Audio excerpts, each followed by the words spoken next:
Ouvre ta bouche, parle-lui, parle-lui, parle-lui selon qu'il te dirige dans ton cœur. Parle-lui, parle-lui, parle-lui.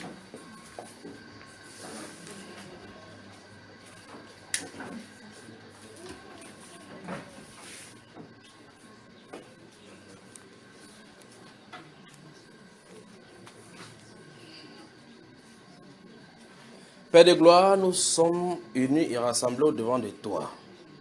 Merci Dieu du ciel et de la terre pour ce que tu fais pour nous. Merci pour tes bontés dans nos vies. Malgré nos manquements, Seigneur, tu nous aimes. Malgré les situations difficiles par lesquelles nous traversons, Père de gloire, tu signales ta bonté dans nos vies. Merci pour ta miséricorde. Très souvent, beaucoup d'entre nous, nous paraissons être forts à l'extérieur alors qu'à l'intérieur nous souffrons. Et toi, seul tu connais notre intérieur. Tu sais exactement ce qui traverse notre âme. Tu connais les difficultés que nous avons, ô Dieu de gloire, à tenir ferme dans tes voies. Mais toi seul, tu es notre guide. C'est toi qui nous conduira dans toute la vérité jusqu'au retour du glorieux Seigneur Jésus.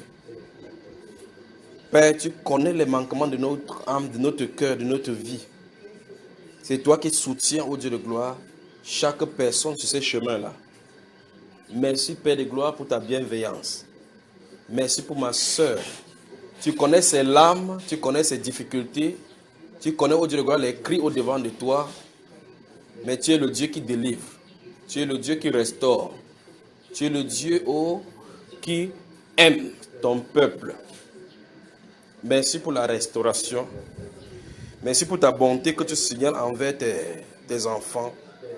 Car tu as dit la race juste. Quand tu paraîtras au milieu de la race juste, ils chanteront le cantique nouveau, le cantique de racheté.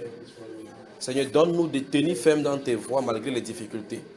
Donne-nous de tenir ferme malgré les vents, malgré, ô Dieu, les péripéties de cette vie.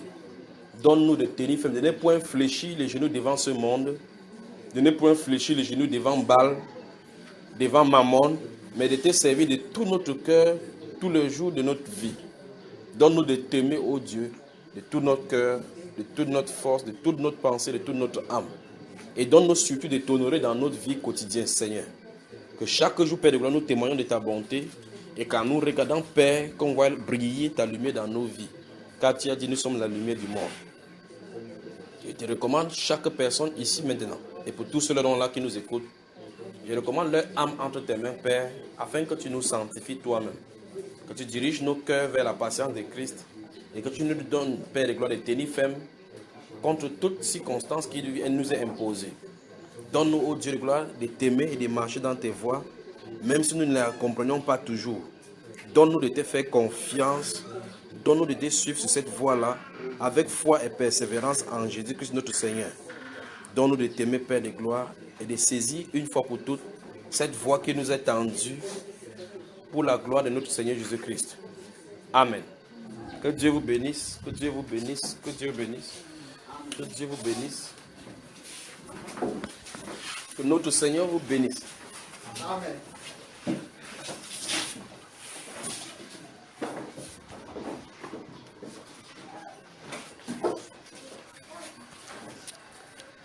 Ça va mes frères? Ça va mes soeurs? Bonsoir. Bonsoir. Bonsoir mes bien-aimés frères et sœurs. Ça va là? Ça va bien, n'est-ce pas? Je crois qu'il y a la place ici. Vous fuyez, vous allez toujours là-bas. L'habitude n'a pas toujours changé, c'est ça? Pourquoi vous allez là-bas? Il fait chaud, il y a la place là. Vous êtes à l'aise?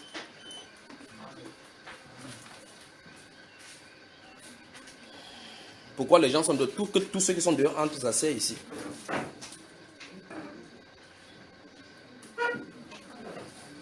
Tous ceux qui sont dehors, venez entrer, on va voir vos yeux, vous allez voir nos yeux. Entrez, vous asseyez là-bas, nous-mêmes nous avons chaud. Vous qui êtes dehors, vous avez chaud, non?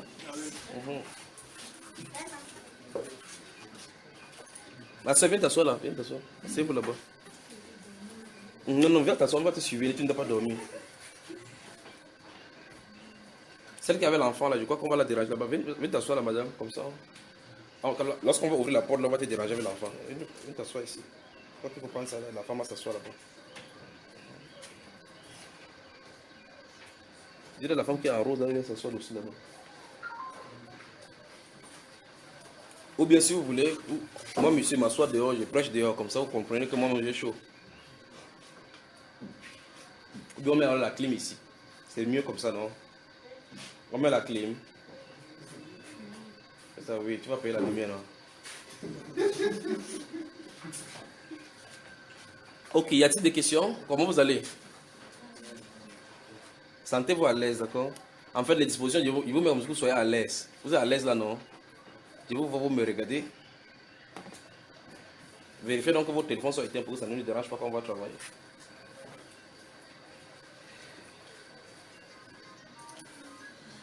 Vérifiez que votre téléphone soit éteint. Si vous voulez enregistrer, vous mettez sur mode vol. Pour que lorsqu'on est en train de travailler, que ça ne sonne pas. Souvenez-vous, c'est la deuxième fois que je parle là maintenant. Ça va la soeur Elisa?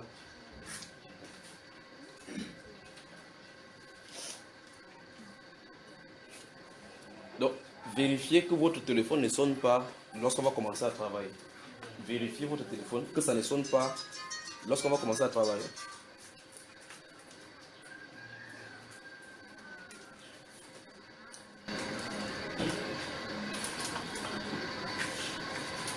Bon, y a-t-il des questions, frère? Posez toutes les questions que vous voudrez. Bonsoir, frère. Bon, ma question c'est comment s'est passée la première? Ça, c'est inévitable, n'est-ce pas? Donc, vos prières ont été exaucées. Oui, donc, pour une fois, j'ai su que vous priez pour moi. Donc, pour une fois, étant à l'étranger, j'ai su que vous priez pour moi véritablement. Donc, pour une fois, vous avez vraiment prié pour moi. Donc, quand je suis ici, vous me négligez. Quand je vais à l'extérieur, vous dites, oh, Seigneur, fais qu'il ne cale pas là-bas, qu'il revient ici. Oui, ça s'est bien passé, mon frère, par sa grâce, d'accord? Merci pour vos prières. Et qu'il se souvient également de vous.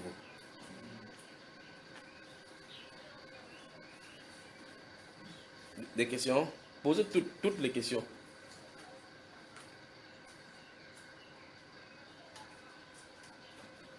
Ouais. Je disais dans Daniel, je suis arrivé au niveau où Nebuchadnezzar a fait le songe et il a appelé Daniel d'interpréter. Oui. Quand Daniel a interprété, Daniel a donné une recommandation en fait, là où le soleil disait qu'il devait être Chassé parmi les hommes. Oui. Donc là, Daniel a demandé il a dit. Il s'est repenti de ses péchés, de mettre en ordre. Oui. Donc j'aimerais savoir, à cette époque-là, étant donné que pour nous aujourd'hui, le Seigneur nous accorde, c'est à la période de grâce et que les gens viennent à lui par l'évangile. J'aimerais savoir à cette époque-là maintenant, comme Israël était la race qu'elle, Oui. on faisait comment pour se joindre? Comment les gens faisaient pour se joindre à Israël? Ou bien c'était seulement Israël, ou bien personne ne pouvait plus s'orienter. Je veux savoir ce moment. Prenons le livre de Ruth donc.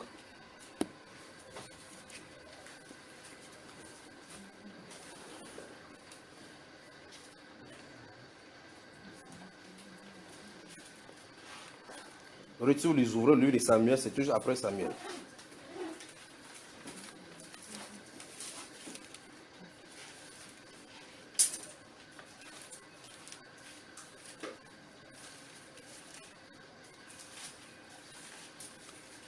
Donc, dès que vous avez trouvé un Samuel, vous allez à gauche, vous allez le trouver, vous allez le retrouver.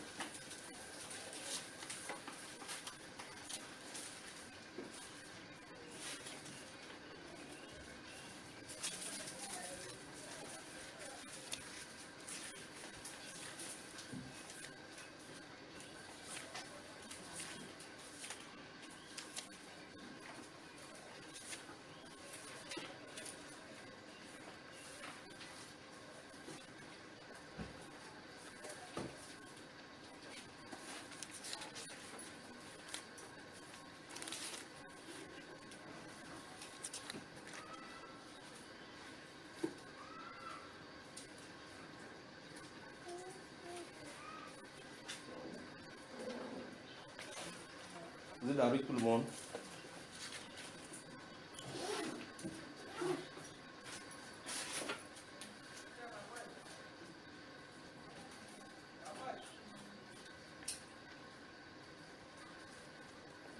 Le chapitre 1 de Ruth.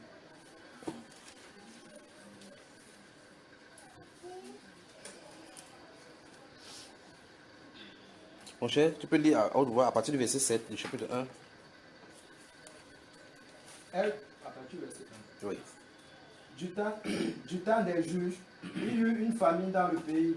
Un homme de Bethléem de Juda partit avec sa femme et ses deux fils pour faire un séjour dans le pays de Moab.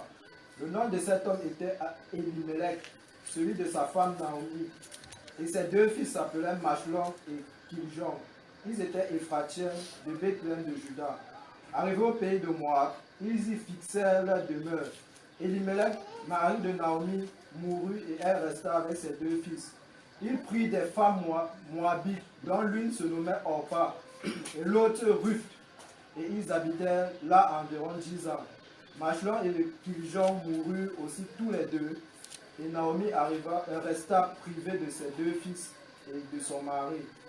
Puis elle se leva, elle et ses belles-filles, afin de quitter le pays de Moab, car elle apprit du pays de Moab que l'Éternel avait visité son peuple et lui avait donné du pain. Elle sortit du lieu qu'elle habitait, accompagnée de ses deux belles-filles, et elle se mit en route pour retourner dans le pays de Juda. Naomi dit alors à ses deux belles-filles, allez, retournez chacune à la maison de sa mère. Que l'Éternel use de bonté envers vous, comme vous l'avez fait envers ceux qui sont morts et envers moi. Que l'Éternel vous fasse trouver à chacune du repos dans la maison d'un mari. Et elle la baisa. Elle élevait la voix et pleurait. Et elle lui dit, non, nous irons avec toi vers ton peuple. Naomi dit, retournez mes filles. Pourquoi viendrez-vous avec moi? Ai-je encore dans mon sein des fils qui puissent devenir vos maris? Retournez mes filles, allez, je suis trop vieille pour me remarier. Et quand je dirai, j'ai de l'espérance, quand cette nuit même je serai avec un mari et que j'enfanterai des fils, attendrez-vous pour cela qu'ils puissent grandir? Refuserez-vous pour cela de vous marier? Non, mes filles, car à cause de vous, je suis dans une grande affliction, de ce que la main de l'Éternel s'est étendue contre moi. Et elles élevèrent la voix et pleuraient encore. Orpa baisa sa belle-mère, mais Ruth s'attacha à elle. Naomi dit à Ruth, voici ta belle-sœur est retournée vers son peuple et vers ses dieux. Retourne comme ta belle-sœur. Ruth répondit, ne me presse pas de te laisser, de retourner loin de toi. Où tu iras, j'irai. Où tu demeureras, je demeurerai. Ton peuple sera mon peuple et ton Dieu sera mon Dieu. Amen. Amen. Vous avez entendu ça? Alors, dans les propos de Naomi, on comprend effectivement que ces deux belles filles avaient chacun son Dieu et son peuple. En fait, chaque nation a son Dieu. Et la nation, je crois que vous ferez mieux d'allumer là-bas. Chaque nation a son Dieu. Et là, dans chaque nation, donc Dieu a son peuple. Mais le peuple élu initial, c'est le peuple d'Israël, sur le plan physique, en tant que nation. Maintenant, comment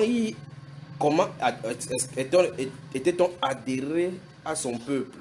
Vous devez abandonner votre nation, votre coutume, pour accepter le Dieu d'Israël. Vous voyez ce qu'elle dit ici? Il dit, ton peuple sera mon peuple. Où tu seras, je serai, et ton Dieu sera mon Dieu. À partir d'ici, Ruth est greffée au peuple juif. Vous voyez là, n'est-ce pas? Voilà. À partir d'ici, justement, Ruth est greffée au peuple juif. Donc, maintenant, vous allez remarquer maintenant les tripatouillages que le Saint-Esprit va faire là-bas, avec Boaz, jusqu'à ce que David va sortir là-bas, Esaïe va sortir, ainsi de suite. Pourquoi on vient sortir Jésus là-bas, notre Seigneur? C'est d'elle. C'est la grande mère du Seigneur Jésus ici. N'est-ce pas? Voilà. Donc, Dieu avait son peuple dissimulé parmi les nations. Et il présentait dans l'Ancien Testament, là, comme ça, comment il devait sauver par la grâce. Il les pipait comme ça de temps en temps.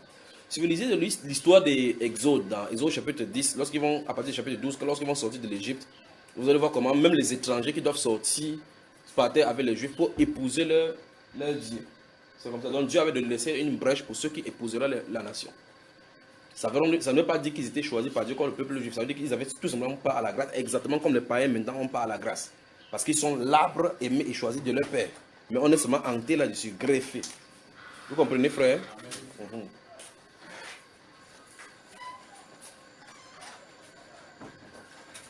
Si vous remarquez donc dans l'Ancien Testament et dans le Nouveau Testament, vous voyez que Dieu n'a pas changé son plan. Le salut n'a jamais été donné par les œuvres, ça a toujours été donné par la grâce, même par Israël. Même à Israël, c'est la même chose. C'est par la grâce qu'on est sauvé. C'est par la grâce qu'on obtient n'importe quoi du Seigneur. D'accord? Les questions, oui, frère, mon frère Christian.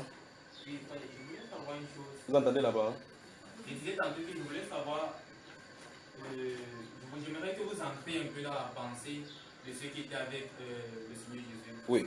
Quand nous lisons les évangiles, on va se rendre compte qu'il a accompli tellement de choses Oui. à bon nombre de personnes. Mais quand on va dans Actes, le chapitre 2, Oui. on se rend compte que ses disciples ne sont que 100 ans. Oui. Qu'est-ce qui s'est passé avec les autres pour qu'ils ne puissent pas suivre le Seigneur? Bon, bonne question. Être avec le Seigneur ne veut pas être dans un lieu. Être avec le Seigneur Jésus, ça ne veut pas dire qu'on est dans un lieu. L'ennemi éthiopien n'était pas avec le Seigneur Jésus. N'est-ce pas? L'unique Éthiopien dans HPD n'était pas avec le Seigneur Jésus. Mais dans le désert, il rentrait adorer à Jérusalem. Mais en rentrant, le Seigneur Jésus l'a localisé là-bas. Il savait qu'il était là-bas, n'est-ce pas? À d'autres, qu'est-ce que tu penses de ceux qui, quand le Seigneur Jésus les guérissait, ils voulaient dire que Seigneur, je te suis parce que tu dis non. Va raconter, va dans ta famille, va dire ce que Dieu a fait pour toi. Qu'est-ce que vous pensez de cela? Est-ce que cela ne le suivait pas alors? Il dit les gens que le Seigneur guérissait. Et qui, vous savez, dans Marc chapitre 5, celui qui l'a délivré là-bas à côté du cimetière, là, jusqu'à ce qu'il a envoyé les 2000 démons là dans le pourceau. Plus de 6000 démons là dans le pourceau. Lorsqu'il a fait cela, le monsieur a voulu le suivre, n'est-ce pas? Il a dit que va auprès des tiens. Va dire ce que Dieu a fait pour toi. Comment Dieu a eu miséricorde de toi. Quand celui-là part, il est quoi pour Jésus? Je vous pose la question. Il est celui qui est né aveugle et de naissance et boiteux dans Jean chapitre 9. Quand le Seigneur Jésus dit que lève-toi, et après il part, va te laver, il voit là. Quand les gens lui posent la question, il dit, vous êtes ses disciples, si il est sataniste ou n'importe quoi, c'est votre problème avec lui. Moi, il sait qu'il l'a fait comme ça, il a fait comme ça. J'ai dit, t'es aveugle, je vois. Il est quoi pour Jésus? Donc, ça veut dire qu'être disciple du Seigneur Jésus, ça ne veut pas dire qu'on soit dans un même lieu. Jésus a dit cela lorsque les fils des tonnerres sont venus voir. Ils ont dit, Seigneur, nous avons vu un homme qui chasse les démons en ton nom, mais il ne nous suit pas. Jésus a dit que qui n'assemble pas avec nous disperse. Vous voyez cela, n'est-ce pas? Ça ne veut pas dire qu'il faut pas seulement qu'il marche derrière le Seigneur Jésus. On parle de Nicodème qui a porté le corps de Jésus-Christ pour le mettre dans le tombeau, aller demander le corps de riche. C'était un riche qui avait les rapports avec le roi. Parce que pour aller demander le corps à Pilate, avoir l'accès à Pilate pour aller demander. Quand vous lisez la Bible, vous avez comme l'impression que les rois avaient accès comme si c'était chacun pouvait aller chez lui pour tout plaindre. C'est pas comme ça, c'est exactement comme on a maintenant, comme il y a les protocoles. Chacun peut aller voir le président. On dit donc que Nicodème est allé voir, demander la permission de prendre le corps de Moïse. Il n'a pas demandé. Parce que c'était un homme riche. On dit Joseph d'Arimathée, qui était un disciple du Seigneur Jésus-Christ, mais en secret. C'est ce que la Bible déclare, n'est-ce pas, frère? C'est quand même un disciple du Seigneur Jésus-Christ. Lorsque Nicodème est sorti avec Jésus-Christ dans l'entrevue de Jean chapitre 3, il est devenu disciple du Seigneur Jésus-Christ, mais il était chez les pharisiens, il était caché comme ça. N'est-ce pas, frère? Alors, ça ne veut pas dire que, comme il y avait environ 120 dans la chambre, c'était tous les disciples là-bas. Non, ce n'est pas cela. Ça veut dire que tous ceux qui étaient prêts, c'est pour ça qu'après l'évangile, le Saint-Esprit va les retrouver partout où ils étaient. S'il avait besoin de réunir tous ces disciples qu'il a convertis durant presque 3 ans ou 4 ans de militaire qu'il a fait, il devait suffire dans la chambre là. Ils étaient disséminés partout. Donc Dieu a permis que ceux qui devaient être là-bas comme prémices, y soient. Et il devait les localiser. Plus tard, vous allez voir effectivement qu'il part dans la Cappadoce, en Pont, à Samothrace, partout là-bas, en Lyrie. On dit qu'il rencontrait les frères qui étaient là-bas. Comment ils ont fait pour être là-bas déjà? La Bible déclare par exemple que dans Actes chapitre 2, qu'il y avait des gens qui sont venus à Jérusalem à la fête de la Pentecôte. Et on dit que à la suite de la prédication de l'apôtre Pierre, 3000 personnes ont cru. Donc ceux qui sont venus à la fête, quand ils vont rentrer maintenant, voilà l'évangile qu'ils ont. Donc ils sont disciples du Seigneur Jésus-Christ là-bas. N'est-ce pas? Et donc là maintenant, ils sont dans cette ville-là maintenant, ils sont avec le Seigneur Jésus-Christ. Si c'était nous aujourd'hui, on va leur dire que maintenant quand vous êtes sortis de votre pays, là, ne rentrez pas encore, il faut qu'on vous comment ils appellent cela? On vous construit la base, on dit le disciple-là. Vous avez des choses là, dans vos écoles là. Que les 7 bases d'un véritable disciple, on vous enseigne. Ils finissent, quand ils croient, ils partent. Ils rendent. Le reste, c'est entre les mains du Saint-Esprit. Quand l'énigme éthiopien a cru, lorsque le frère Philippe l'a baptisé, lorsqu'il a fini, le Saint-Esprit l'a enlevé pour dire ton œuvre est terminée. À cet instant-là, il a continué son chemin. Quand il a continué son chemin, c'est lui le premier chrétien éthiopien. Quand il est allé, comment il faisait? Le Saint-Esprit s'occupe de lui parce que c'est lui qui a envoyé quelqu'un le baptiser. C'est lui qui a avec quelqu'un lui parler d'évangile. Ça veut dire que l'être humain qui a été amené là-bas pour le faire, ce n'est qu'un instrument entre les mains du Seigneur. Dieu connaît son peuple. Il connaît comment il va le préserver. Dans Jean chapitre 17, il a prié, non? Il dit, Seigneur, il dit, Père, quand j'étais dans le monde, je l'ai gardé. Vous avez vu Jésus qui est en train de courir derrière les disciples pour les garder. Quand ils dormaient dans le bateau, quand ça voulait se noyer, ils se sont noyés. Quand ils étaient en route, il était avec les femmes samaritaines. Il a de causer ici. Quand ils sont revenus vers lui, il dit, de quoi? Remarquez très bien notre Seigneur, il est en train de discuter avec la femme samaritaine. Donne-moi à boire. Vous connaissez cette histoire. Il est en train d'échanger. Les disciples sont allés en ville pour acheter de la nourriture. Quand il vient, il se tourne vers eux, il dit, de quoi parlez-vous quand vous rentrez? Vous parlez du Seigneur Jésus. Oh, on raconte l'histoire dans Jean chapitre 4, à partir du verset 20, quand il y en a de parler. Pourquoi toi tu es juif, tu me demandes à voir, vous parlez du discernement des esprits. Alors il dit, de quoi parlez-vous en ville quand vous rentrez? Parce qu'ils sont en route, ils demandaient qui est le plus grand. Mais pourtant, nous on voit jusqu'à en train de causer. Donc le fait qu'il en ait de causer de façon sporadique ne veut pas dire qu'il ne contrôle pas tout l'univers. Vous voyez cela, n'est-ce pas? Alors il demande de quoi est-ce que vous parlez en route? Ça, c'est Jésus, notre Seigneur, notre Sauveur. Donc, il connaît, c'est pour dire qu'il connaît ses disciples. S'il est concentré sur une personne ici, ça ne veut pas dire qu'il ne suivait pas ceux qui sont là-bas. C'est pour ça que c'est lamentable pour quelqu'un qui vit, quoi, peut-être que la vie chrétienne se passe en assemblée. Ceci, écoutez, le rassemblement dont nous avons là, si c'est dans une échelle de 1000, comme graduation, comme chose à faire dans la maison du Seigneur, ça, ce n'est que le 0,5. Pas 1 sur 1000, 0,5 sur 1000. C'est le rassemblement aussi. Parce que Dieu il peut avoir des guerres dans un pays pendant 14 ans, il y a les chrétiens. Vous avez le temps de vous le recevoir, de vous rassembler comme ça? Non, ceci. Ça, c'est l'aspect religieux pour pouvoir montrer comment on va se rassembler là-bas pour s'édifier les uns les autres. Il peut y avoir des problèmes où on ne se réunit pas comme ça. Donc, ce n'est pas la réunion chrétienne ici, c'est la réunion d'édification pour suivre les directives du Seigneur. Le chrétien, en réalité, c'est un style de vie. On doit être des témoignages dans notre lieu de service, n'importe où nous sommes. C'est nos vies de témoignages qui montrent que nous sommes chrétiens. Parce que nous sommes là pour témoigner Christ. Les gens pensent que témoigner, ça veut dire qu'on ne sort pas. Jésus est Seigneur, il est ressuscité. Ce n'est pas ça dont il est question. Jésus a dit dans Matthieu chapitre 5, verset 13 à 16, il dit que vous êtes la lumière du monde. Que votre lumière, non c'est un état, que votre lumière luise parmi les hommes. Et qu'ils leur voient vos bonnes œuvres et qui glorifient Dieu le jour où il les visitera. N'est-ce pas? Vous êtes le sel de la terre.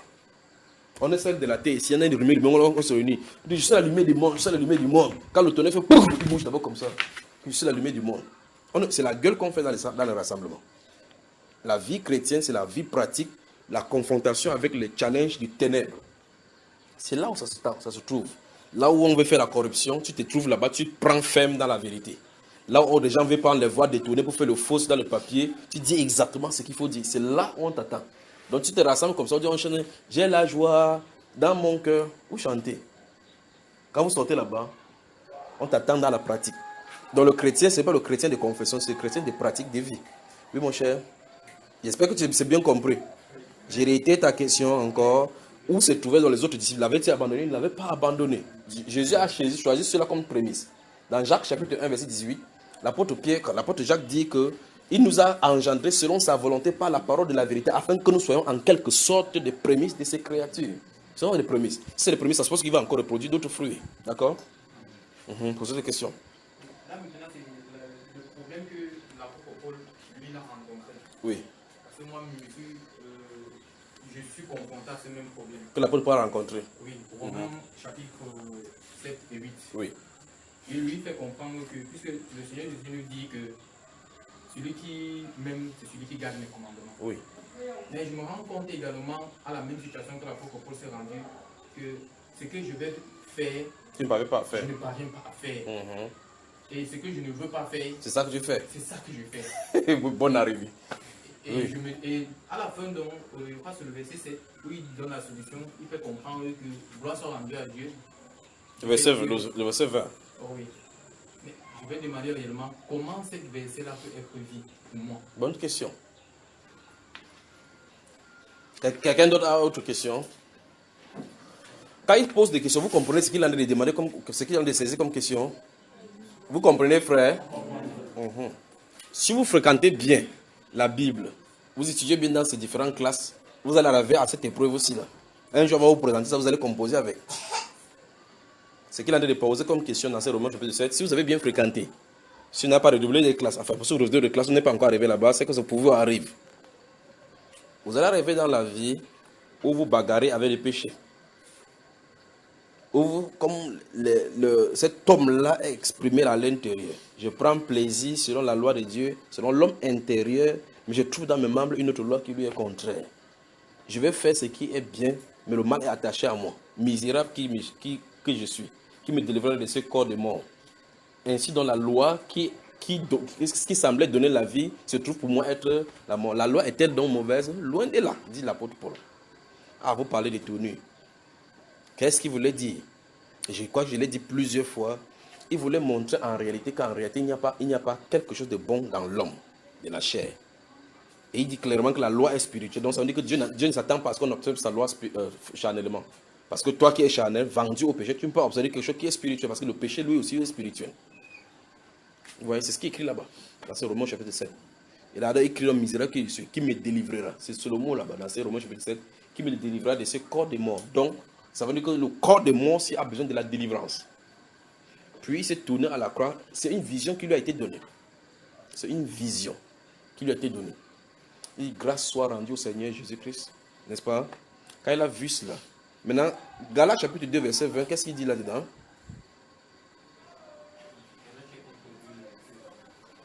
Ouvrez donc cela. Galates chapitre 2, le verset 20. Galates, rapidement, avant qu'on voit si c'est que le Seigneur voudrait que nous partagions aujourd'hui. Mais j'aurais souhaité prendre vos questions et puis on développe. Galates chapitre 2, verset 20, permet que les autres trouvent. Qu'est-ce que ça dit ici, mon frère? J'ai été crucifié avec Christ, et si je vis, ce n'est plus moi qui vis, c'est Christ qui vit en moi. Maintenant, gardez le doigt ici, on va lire quelque chose encore, d'accord? Mettez le doigt dans ces Galates. Ouvrez le livre de Romains, chapitre 6.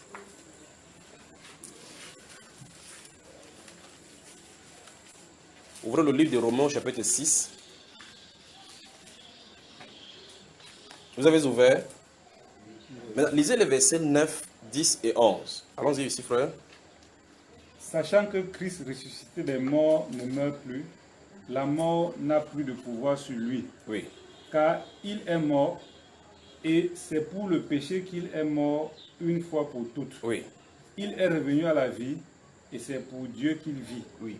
Ainsi, vous-même, regardez-vous comme mort au péché, et comme vivant pour Dieu en Jésus-Christ. Voilà.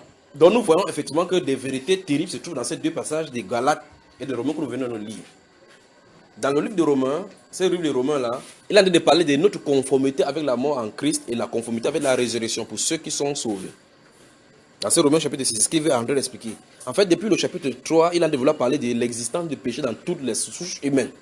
Au chapitre 4, il veut présenter comment Dieu avait présagé qu'il va faire sortir ce péché-là par la justification en appelant Abraham.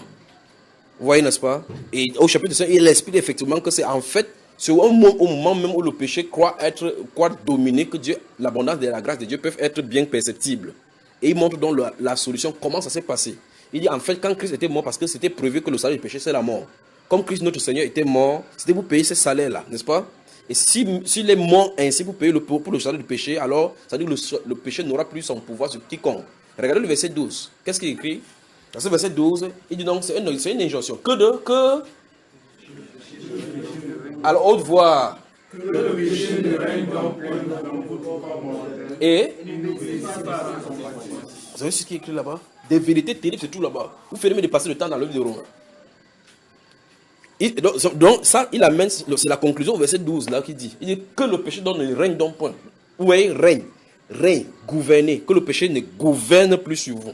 Parce qu'avant Christ, il pouvait gouverner. Personne n'avait le pouvoir. Personne n'a pas le pouvoir pour lutter contre le péché. Parce qu'il a reçu gouvernance à l'instant où la loi est entrée. Et la loi est venue pour mettre en existence justement l'existence de ce péché-là à l'intérieur. La loi n'était pas là pour venir. Ce n'est pas que la loi est venue, le péché venait entrer. Non, c'est que le péché était là. Dieu voulait indiquer qu'à l'intérieur de vous se trouve quelque chose. Vous voyez cela, n'est-ce pas? Dieu veut montrer qu'à l'intérieur de vous se trouve quelque chose. Ces choses-là, donc maintenant, c'est la loi qui présente. Non, la loi est comme le miroir pour indiquer à l'intérieur ce qui se cache. Lorsque tu lis, donc tu ne commettras point d'adultère. L'adultère, c'est quoi? Tu dis que c'est regarder la femme de quelqu'un. Tu dis, ah, donc c'est ce que je fais souvent. Vous voyez, c'est ce que je fais souvent. Donc je fais cela, ne me rends pas compte que je fais. Donc tu pêches sans te rendre compte. Vous voyez? Maintenant, quand tu fais désormais, chaque fois que tu vois, tu entends adultère. Adultère. C'est là à l'intérieur. Comment tu vas faire? Jésus répond dans le chapitre 15 de Matthieu. Il dit, c'est de l'intérieur que viennent les mauvais désirs, les adultères, les meurtres, les vols. Ça vient de l'intérieur. C'est ça qui sort du cœur. Et ça vient de l'intérieur. C'est ça qui souille l'homme. Donc l'homme est souillé à partir de son cœur. Dieu voulait présenter cela. Comment donc faire? C'est pour ça que l'apôtre Paul crie, comment donc faire pour enlever le cœur? Tu ne peux pas enlever ton cœur, nettoyer. Parce que c'est spirituel.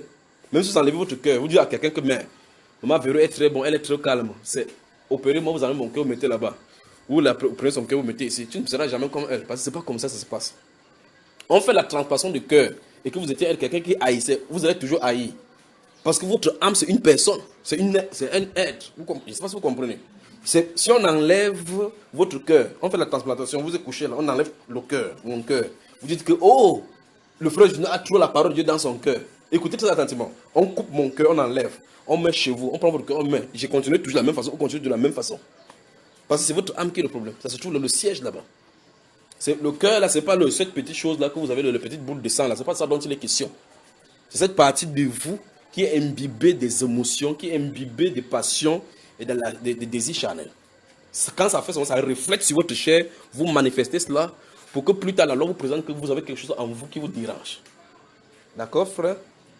Alors le Saint-Esprit met en lumière ici dans Galates chapitre 2, verset 20, et Romains chapitre 6, cette vérité-là de la révélation, la mise à nu et la destruction du pouvoir au milieu du règne du péché sur la race humaine. Dieu donne la solution que, ainsi donc, comme Christ est mort, dans ces versets 9, 10 et 11 de Romains chapitre 6, il dit donc, vous de même, regardez-vous comme mort au péché. Parce que si vous êtes en conformité, vous avez été planté comme lui, dans la conformité en sa mort, vous serez de la même façon conformité à sa raison. Parce que Christ ressuscité des morts ne meurt plus, le péché n'a plus de pouvoir sur vous. Donc dans ce cas, vous-même vous êtes identiques. Alors l'apôtre Paul, donc, tu te poses la question, comment il a fait pour s'en sortir? La vision lui a été présentée, il a vu qu'il était à la croix avec Jésus. Quand Jésus était à la croix, il était avec lui. Quand on l'a déposé, quand Nicodème prenait avec les autres disciples pour le déposer dans la tombe, il était là. Il était couché là, mort avec Jésus. Vous savez ça, frère? Quand il est allé 3 jours, il a passé 3 jours avec l'apôtre Paul dans le tombeau. Tu sais ça, frère? Hein? Tu entends bien? Est-ce qu'il demandait s'il entendait? Il sait que tu entends. Il dit que tu comprends. C'est ça le problème. Si tu comprends, tu vas savoir de quoi il est question.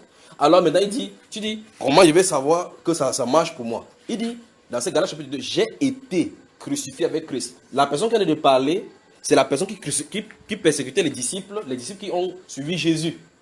Et il a dit de raconter une histoire, il dit qu'il a été crucifié avec Christ. À la croix, tu as vu quelque part dans les évangiles, on a dit que Paul était avec lui à la croix. De quoi est-ce qu'il en est de parler? À la croix, on a vu quelqu'un qui se pendait là-bas, il s'est vidé de son sang. Il y avait 2 personnes sous sa croix, il y avait Jean et sa maman. Il y avait des femmes. Voilà ton fils, voici ton frère. C'est ce qu'il y avait. Il n'y avait pas Paul quelque part là-bas. Vous avez vu Paul quelque part? Il a dit qu'il a été crucifié avec Christ. Et s'il vit, ce n'est plus lui qui vit, c'est Christ qui vit en lui. Donc, Christ entrant en lui fait déloger le péché. Et qu'est-ce qu'il a de parler? Il parle du Saint-Esprit. Donc, la solution du péché, c'est le baptême du Saint-Esprit. Christ en vous, l'espérance de la gloire. Romains chapitre 8. On va aller doucement là-dedans. Alors Dieu ne nous a pas demandé quelque part de nous battre contre le péché, que tu luttes et de dire que non, il faut que j'évite le péché. C'est pas comme ça. Si tu évites le péché, que c'est à l'intérieur, c'est un peu comme il y a une bombe quelque part sur la terre, vous évitez un peu. Un jour quand tu vas faire mal, ça va faire quoi, frère? Boum. On appelle ça le mine antipersonnel. La chose qu'il a fait, c'est que, puisque moi par exemple, je n'ai pas le baptême du Saint-Esprit, je veux continuer à lutter, non? Ok, lutte alors, tu auras le pouvoir. Bon, je fais comment alors donc? J'arrive, c'est la solution ici, c'est là que ça se trouve. Vous parlez de la visitation de Dieu. Romains chapitre 8. Écoutez très attentivement. Tant que la nature de Christ ne se manifeste pas en toi, tu tournes, tu vas faire n'importe quoi, tu seras charnel.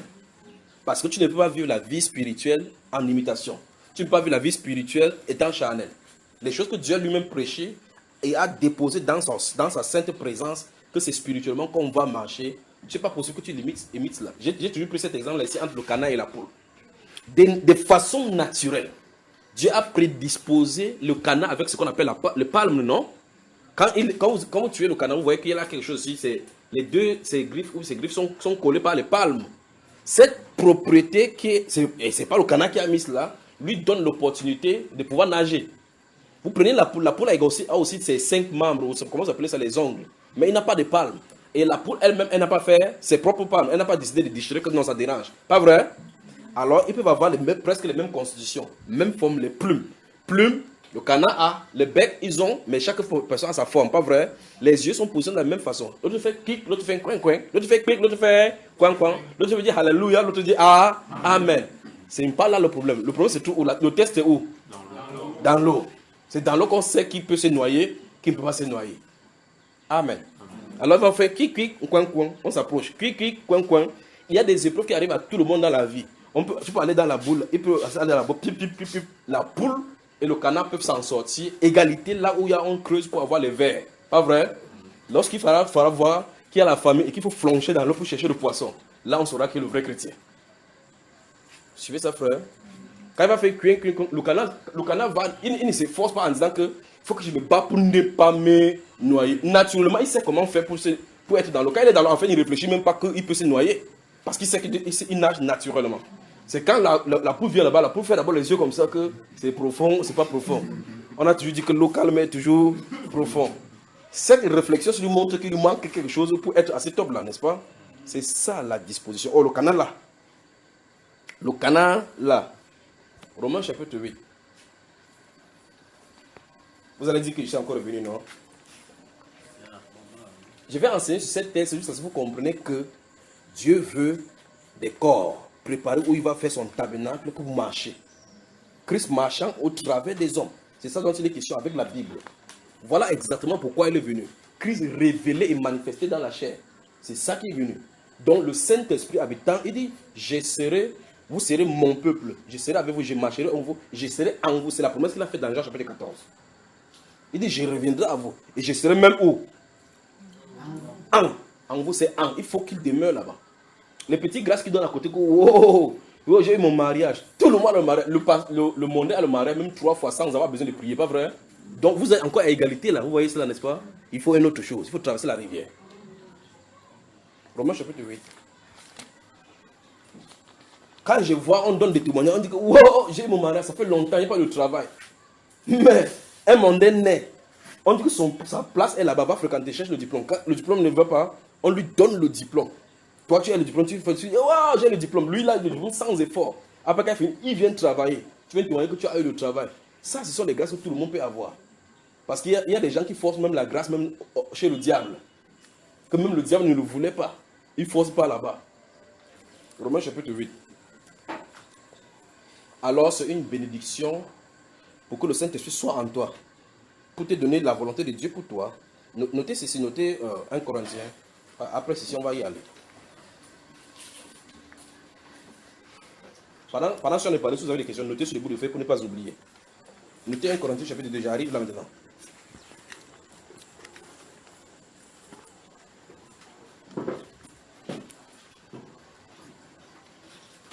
Je ne peux pas comprendre ces choses. 1 Corinthiens chapitre 2, notez, vous avez noté.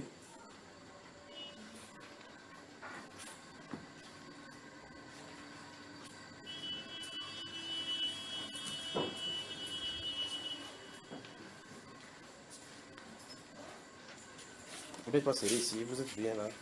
C'est bon?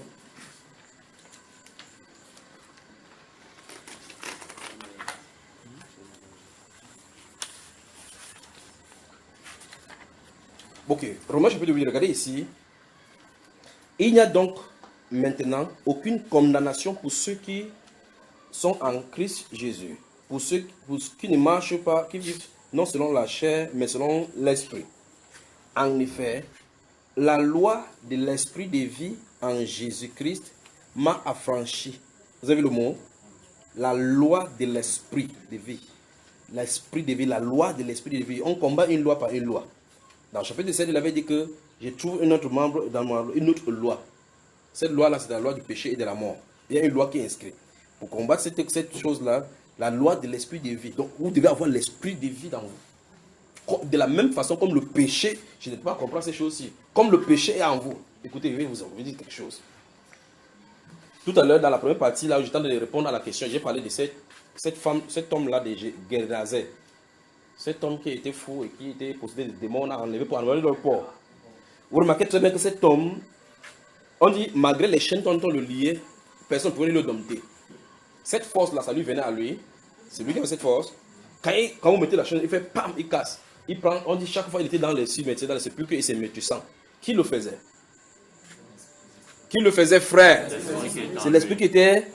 Comme cet esprit-là habite dans le corps humain, et pour cet homme-là à faire ce qu'il ne veut pas faire, c'est ainsi le Saint-Esprit, quand il entre en toi, il fait te faire marcher dans la voie de Dieu. Je crois qu'avec les démons, il faut bien expliquer cela. Vous savez ce que je viens de dire? Ok, mais regardez. Quand le Seigneur Jésus-Christ va se présenter au devant de lui, le Seigneur vient. Il vient, lui, le Seigneur qui sort de là-bas, il met le pied, lui il sort de ce pied qui vient vers Jésus. Puis Jésus dit, qu'y a-t-il entre toi et moi, Jésus? Je sais qui tu es, n'est-ce pas? Quand il dit cela, c'est une autre voix qui parle? Non. C'est sa voix. Les personnes qui sont là, ils savent chaque fois qu'il crie, chaque fois dans l'esprit, on connaît sa voix à lui.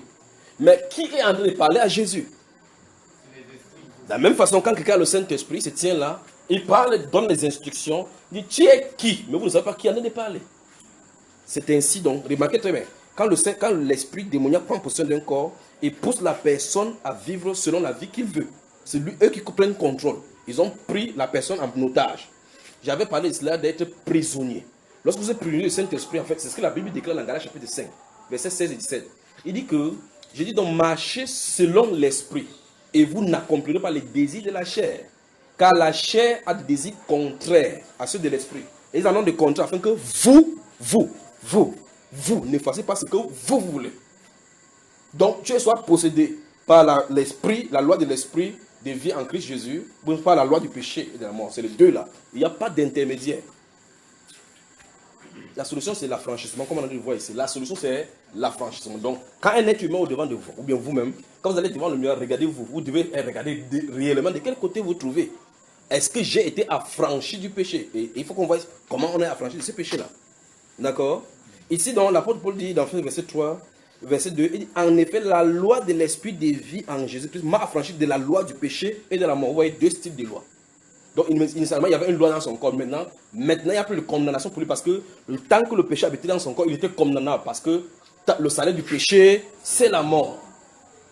Mais le don gratuit de l'esprit, c'est quoi? C'est la vie éternelle. Donc maintenant, il a la vie éternelle dans son corps. Comme la loi du péché habitait son corps, ainsi la loi de l'esprit de vie habite son corps. Par conséquent, la mort a été transfigurée et transformée maintenant en vie. Il y a eu substitution à la croix. D'accord?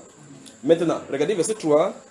Car chose impossible à la loi, parce que la chair la rendait sans force, Dieu a condamné le péché dans la chair en envoyant, à cause du péché, il a envoyé ça à cause du péché, son propre fils dans une chair semblable à celle du péché, pour qu'il vienne goûter ce que vous goûtez, pour pouvoir retirer ce qui est en vous. Voilà pourquoi il était à la croix justement. Quand les gens posent la question, si vous lisez vraiment la Bible, vous suivez les analyses scientifiques, sans comprendre les problèmes d'ordre spirituel, vous allez comprendre effectivement, arriver à la conclusion que les histoires qu'on raconte que Christ, quelqu'un meurt à la croix pour que l'autre soit sauvé, c'est des foutaises. C'est pour ça que la Bible appelle ça la folie de la prédication, frère. C'est pour ça que la Bible appelle ça qu'il a plu à Dieu de sauver les hommes par la folie de la prédication. Sinon, je demande pardon à Dieu. C'est ce que les musulmans enseignent par exemple. Je pêche. Je dis seulement pardon à Dieu. Ils disent quel est ce Dieu sanguinaire qui a besoin de verser du sang pour que les gens soient pardonnés. Et donc, il suffit de demander pardon à Dieu. La Bible explique sans effusion du sang, il n'y a point de pardon. Parce qu'en réalité, le salut du péché, c'est la mort. Parce que le péché réclame la mort. Sa dette que vous voulez payer, c'est la mort. Ok. À âme juste pécheur, âme juste pour restaurer. Tous ont péché et sont privés de la gloire de Dieu. Qui va restaurer? Il faut une âme juste, sans péché, mise à part, qui peut faire cela. Christ Jésus est envoyé dans la chair. Il prend une chair semblable à la nôtre, parfaite, avec l'âme comme la nôtre, pour venir pour condamner le péché dans cette chair-là. Il le cloue à la croix pour dire, ok, ce que tu demandais comme dette, je l'ai payé. Maintenant, libère ce peuple. La folie, vous parlez de folie des prédications. Voilà la folie de la prédication. Sinon, il ne serait pas venu. Si c'était quelque chose qu'on pouvait résoudre en disant que Seigneur, pardonne-moi mes péchés et autres, pour que ça ait accès, pour que Dieu te regarde, c'est au travers du sang qu'il doit te regarder. Devant le trône, c'est pour ça que devant le trône aussi, se trouve un sacrifice devant. Vous savez ça, n'est-ce pas, frère? Devant le trône se trouve un agneau qui est immolé. Devant le trône, devant lui. C'est à partir de cet agneau immolé-là qui regarde chaque personne sur la terre. Donc, il ne regarde pas parce que non, ton père était un grand souverain sacrificateur. L'autre aussi a construit l'église sur la terre. Celui-là a beaucoup d'honneur. Quand il va regarder, il va te regarder si tu es passé au travers du sang. Il dit dans la Bible qu'on rassemble tout son peuple à tous ceux qui ont fait alliance avec lui par le sacrifice. C'est ceux-là donc qui va rassembler sur la terre. Donc, hors du sang, sans effusion du sang, il n'y a point de pardon. D'accord, frère? Ok, maintenant regardez. Donc, comme il a envoyé son fils semblable dans une chair comme la nôtre, il a condamné le péché. Verset 4, c'est tellement souligné ici, il ne voit plus bien. Verset 4, et cela, afin que la justice, et regardez bien, on dit qu'il a envoyé son fils dans une chair semblable à la nôtre pour condamner le péché, et cela afin que la justice de la loi fût accomplie en nous. Donc, lui, il fait une chose, il prend la condamnation du péché pour que, par la justice, parce que lui, il est juste.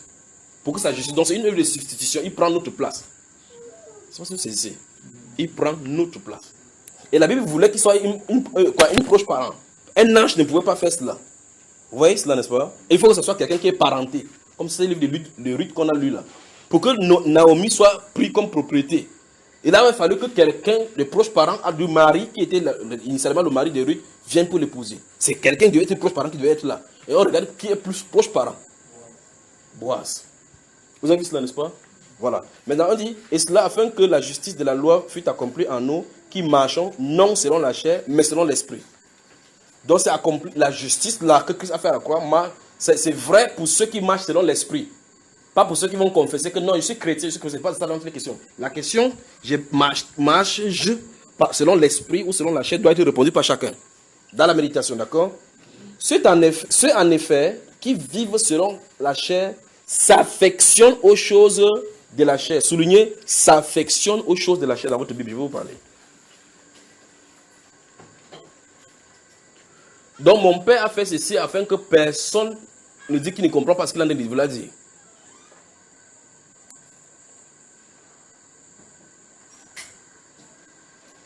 Il dit, verset 5 encore, ceux en effet qui vivent selon la chair, non, s'affectionnent aux choses de la chair. C'est-à-dire que si vous voulez savoir quel style de vie vous voulez, regardez quels sont vos goûts.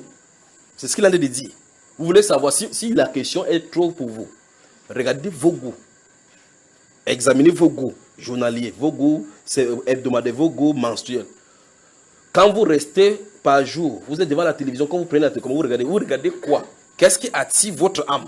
Cela montre clairement qui est à l'intérieur, qu'est-ce qui est en train de vous contrôler. C'est ce que le Saint-Esprit dit ici.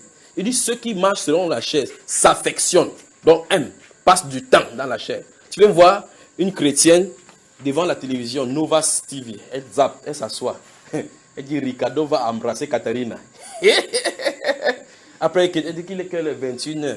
Il y a une deuxième partie de Nollywood. Vous savez, Nollywood, que le pasteur tueur et menteur. C'est ça qu'il veut voir à Nollywood le soir. 21h, quand ça finit, 23h, il dit qu'il y a la première partie sur Novas TV de ma belle tentation.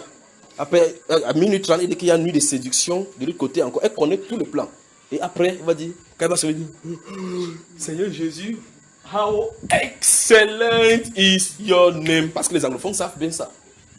Quand c'est pitié, c'est une pitié.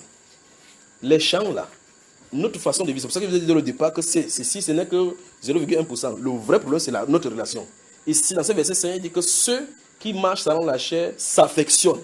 Donc, pour savoir comment, à quel état vous êtes, testez votre relation quotidienne. C'est à quoi votre âme est attirée. Si votre âme est attirée vers ces choses-ci, vers ces choses du monde aussi, notez Galates, Colossiens chapitre 3. Colossiens chapitre 3, verset 1 à 5.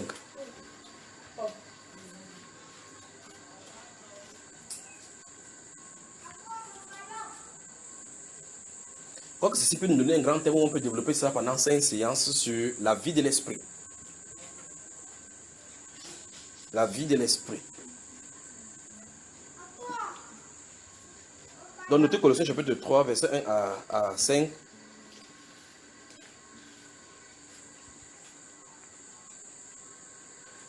Donc, vous avez noté, frère? Alors, le Saint-Esprit dit ici, ceux, en effet, qui marchent selon la chair, s'affectionnent la chair. Donc, pour savoir ceux qui marchent selon la chair, ne vous posez pas de questions. Regardez quels sont les désirs. Au chapitre 5 des Galates, il va expliquer que les œuvres de la chair sont manifestes. Donc, c'est évident, les voici. Que si vous regardez ces choses-ci, c'est vous donnez en train de parler. Vous marchez exactement ceci. Il les cite, l'animosité, l'impurité, ainsi de suite, la dissolution, ainsi de suite. Restons dans ce livre de Romains. On va arriver à quelque chose. Verset 6. Vous y êtes? Et l'affection de la chair, c'est la mort. C'est-à-dire que la conclusion, c'est que si quelqu'un demeure en suivant les films là pour attirer son âme, pour nourrir son âme, c'est un exemple seulement parmi tant de distractions qu'il n'y a, pas vrai? Il dit si quelqu'un le fait, dit l'affection de la chair, les choses de sensationnel. L'affection de la chair, c'est la mort. Tandis que l'affection de l'esprit, c'est la vie et la paix. Notez Galates chapitre 6. Versets 7 et 8, notez. Merci vraiment pour cette question. J'arrive, définir une réponse là. Et puis je vous passe encore la main pour vous poser des questions si vous le voulez. Si vous ne voulez pas, je continue dans cette voie-ci. Il dit l'affection, la conclusion de cette vie de chair, ce sera la mort. Mais si vous affectionnez aux choses de l'esprit, c'est la vie. Notez Psaume chapitre 1, verset 1 à 4. Psaume chapitre 1. Les versets 1 à 4. Regardez encore une fois de plus. Dans ce psaume 1, qu'est-ce que David dit? Il dit, heureux l'homme qui ne marche pas selon le conseil des méchants et qui ne s'assoit pas sur la voie des pécheurs, mais qui trouve son plaisir dans la loi de l'Éternel et la médite jour et nuit. Il est comme un arbre planté près d'un courant d'eau dont le feuillage ne se flétrit point. Tout ce qu'il fait lui réussit. Vous voyez, n'est-ce pas? Donc, la vie de cette personne-là, c'est une vie de méditation dans la direction du Seigneur. Dans la direction du Seigneur, comme il a dit dans ce psaume 139, là-bas, au dernier verset, que examine ma voie pour voir si je suis sur la voie de la vérité et conduis-moi dans la voie de la justice. Regardez exactement. Quand il dit, heureux l'homme qui ne marche pas sur le conseil des méchants, qui ne se passe pas en compagnie de moqueurs, mais qui trouve son plaisir. Vous voyez effectivement qu'il y a une voie qui est opposée à une autre. Ici, on parle de l'affection de la chair qui est opposée en opposition de l'affection de l'esprit. Et il dit que la conclusion du premier, c'est à la mort, la conclusion de l'autre, c'est à la vie. Donc, il a fait l'état enseigne que personne ne dise qu'il ne comprend pas ce qu'il a de dire. Alors, quand quelqu'un passe le temps devant la télévision, parce qu'en fait, la Bible est ennuyeuse. Si la Bible est ennuyeuse, parce qu'elle ne peut pas lire, ça se trouve qu'il n'y a pas quelque chose à l'intérieur qui attise là. Parce que quand vous avez quelque chose à l'intérieur qui attise là, ça va vous donner là-bas, cette profondeur va attirer et aspirer le désir de le faire, la soif. C'est que cette personne est satisfaite et cherche à satisfaire seulement sa chair. Lorsque la satisfaction de la chair est donnée, la personne est satisfaite, le reste maintenant c'est la religion. On connaît maintenant, c'était les versets bibliques, chanter des cantiques à l'Éternel. Quand on chante des cantiques à l'Éternel, on a les chairs d'épaule. On pousse des sifflements. Quand on croit comme ça, j'ai la chair d'épaule. La chair d'épaule, c'est pour délivrer de la chair. Vous voyez? Verset 7. Car l'affection de la chair est inimitié contre Dieu. Si on pouvait passer le temps de prêcher ces choses, si vous dites, quelqu'un dit que non, quand il voit le film, c'est pour me dire. La Bible déclare que l'affection là, quand c'est plaît à ta chair, c'est inimitié contre Dieu. Il dit, je ne trouve pas du mal à cela. Dieu dit, si ça te plaît à ta chair, tu es son ennemi. Parce que la chair est l'ennemi de l'esprit. Verset 7 encore, car l'affection de la chair est inimitié contre Dieu, parce qu'elle ne se soumet pas à la loi de Dieu et qu'elle ne le peut même pas. C'est-à-dire, vous ne pouvez pas observer la loi de Dieu charnellement. Verset 8. Or, ceux qui vivent selon la chair ne sauraient plaire à Dieu. Mais aujourd'hui, on dit que non, Dieu aime tout le monde. Vis comme tu vis, tu es seulement chrétien, ça va. Il dit que ceux qui vivent selon la chair, et je crois que très bien que depuis je suis en train de parler, je montre effectivement ce que veut dire vivre selon la chair. Ok. Il dit ne saurait plaire à Dieu. Donc tu vas dire n'importe comment, Dieu n'est pas avec toi. Ok. Verset 9. Pour vous. Vous avez remarqué? Pour vous. Il faut définir maintenant qui est vous. Vous ne vivez pas selon la chair, mais selon l'esprit. Si du moins. Donc la condition de vivre selon l'esprit, c'est si du. Souligner si du moins. Donc ne dis pas que je ne vis pas selon la chair. Je confesse pour posséder cela. Désormais, je ne vis pas selon la chair. Oh, je ne vis pas selon la chair. Tu vas finir de confesser, la chair va dire que ok, je vais voir le match. Vous avez compris, frère? Il dit pour vous, nous ne vivions pas selon la chair, mais selon l'esprit. Si du moins, à condition. Vous vivez selon l'esprit à condition que quoi?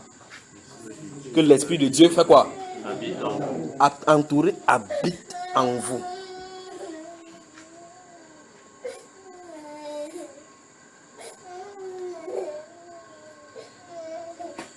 C'est l'esprit de Dieu justement, habitant dans l'être, qui manifeste la nature de Dieu en lui et le permet de vivre la vie de Dieu que Dieu exige.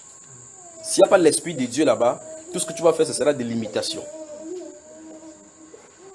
L'esprit de Dieu doit tabernacler, doit habiter, doit faire de ton corps sa demeure, doit venir siéger à l'intérieur.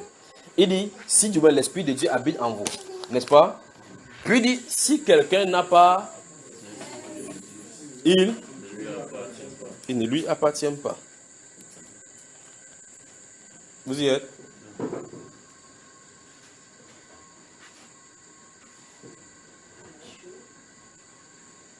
Alors, normalement, à cette étape-ci, quand chaque personne qui invoque le nom du Seigneur Jésus-Christ arrive à cette étape-ci et voit que ce n'est pas vrai pour lui, doit s'arrêter de lire, arrêter de lire la Bible lorsqu'il va devant Dieu. C'est la solution.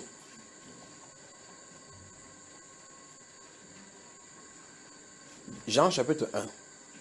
Souvenez-vous de 1 Corinthiens chapitre 2 dont je vous ai donné.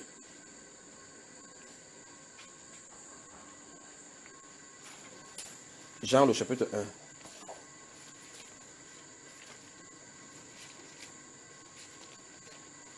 Que Dieu vous bénisse mes frères. Ne dites pas que je suis encore venu. Vous ne pensez pas que ça doit changer entre temps la Bible. Vous savez quand je suis parti, votre Bible s'est transformée. La Bible s'est transformée. C'est la même chose qui est écrit d'abord depuis. Jean chapitre 1. Regardez à partir du verset 29. Je vais lire à partir du verset 29 et puis je vais dire quelque chose là avant de sortir d'ici. Le lendemain, je suis dans Jean chapitre 1 à partir du verset 29. Vous y êtes tout le monde.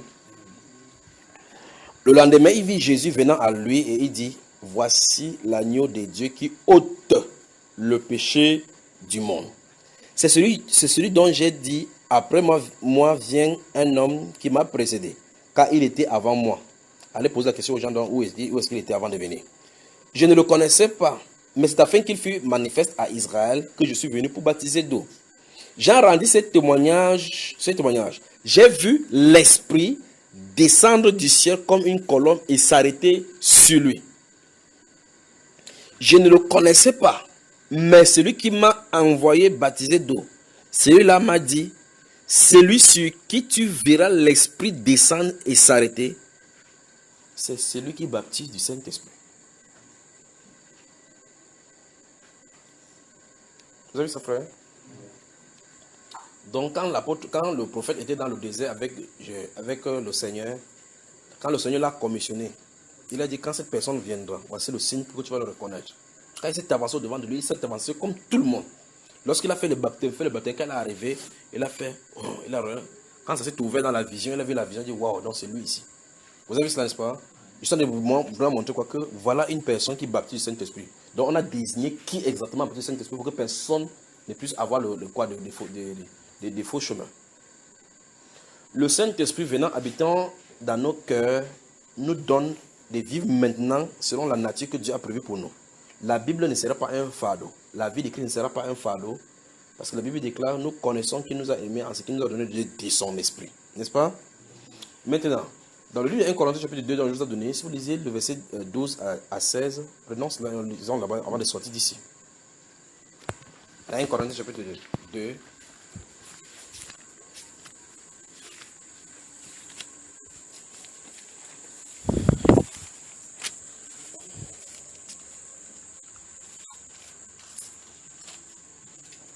Vous y êtes.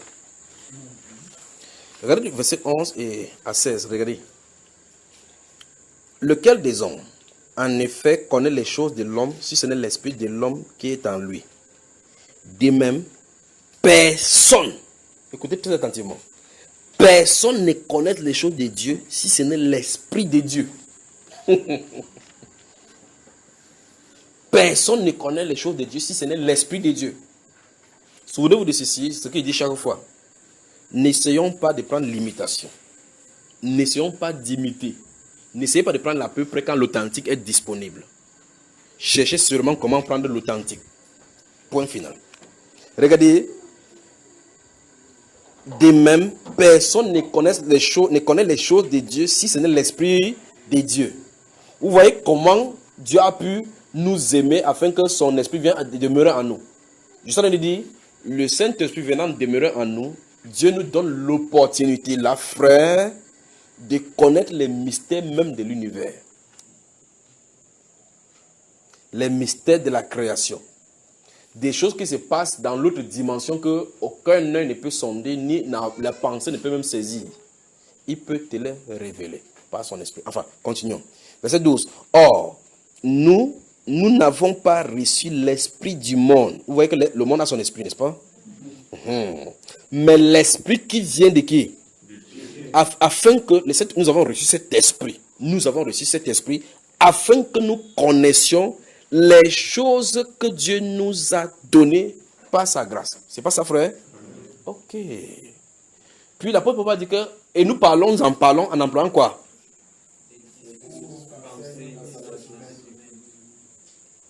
Comment? Nous employons un langage spirituel pour les choses spirituelles. Écoutez très attentivement ce qu'il est en train de dire.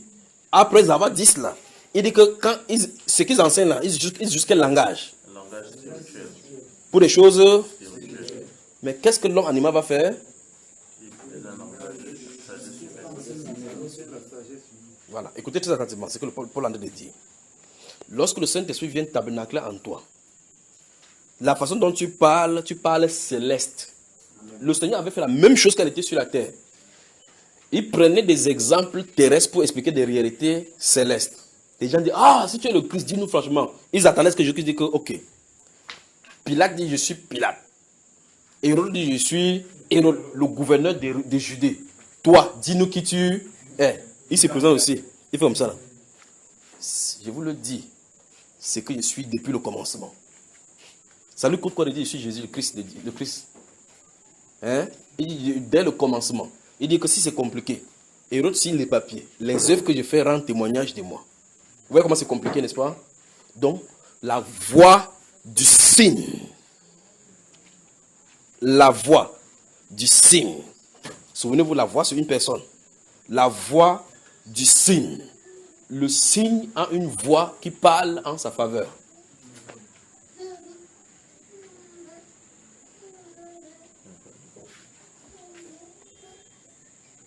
Qui êtes-vous allé voir dans le désert?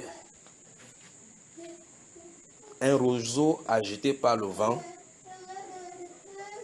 Un homme habillé d'une habit somptueux? Non, non, non. Ceux-là se trouvent dans le palais des rois. C'est le style de prédicateur qui aime être invité par les rois. Parce qu'il ne peut pas dire ce que les rois font. Qui êtes-vous allé voir dans le désert? Ou pensez que vous partiez rencontrer qui? Qui se trouvait plutôt dans le désert? Qui est-ce que vous partez voir? Un roseau agité par le vent, donc quelqu'un qui on peut faire changer la doctrine. On dit, oh, vous savez, les roseaux sont comme ça. Ça s'incline à toute direction du vent. Si le vent vient comme ça, le matin, vous venez le retrouver, les roseaux sont comme ça. C'est style d'herbe là. C'est tordu comme ça. Après, le vent vient encore comme ça. Il est là, il change la doctrine aujourd'hui. Aujourd'hui, on paie la dîme.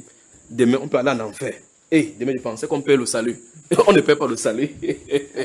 Un roseau agité par le vent. Il dit, qui êtes-vous allé voir dans le désert? Un prophète? Oui, vous dis-je. Plus qu'un prophète. C'est celui dont il est écrit, voici, j'envoie mon messager devant toi. La voix du signe. Qu'est-ce que je suis en train de lui dire? Si c'est compliqué, le frère, mon grand frère est en train de dire ici que nous qui recevons le son esprit, nous employons des langages spirituels pour les choses spirituelles, mais l'homme animal ne peut pas recevoir ces choses-là parce que c'est une folie pour lui. C'est ce qu'il a dit de dire, n'est-ce pas? Simplement. Mais qu'est-ce qu'il a dit de dire? Ça veut dire quoi? Dieu en toi, tu ne regardes plus le monde comme les gens le regardent.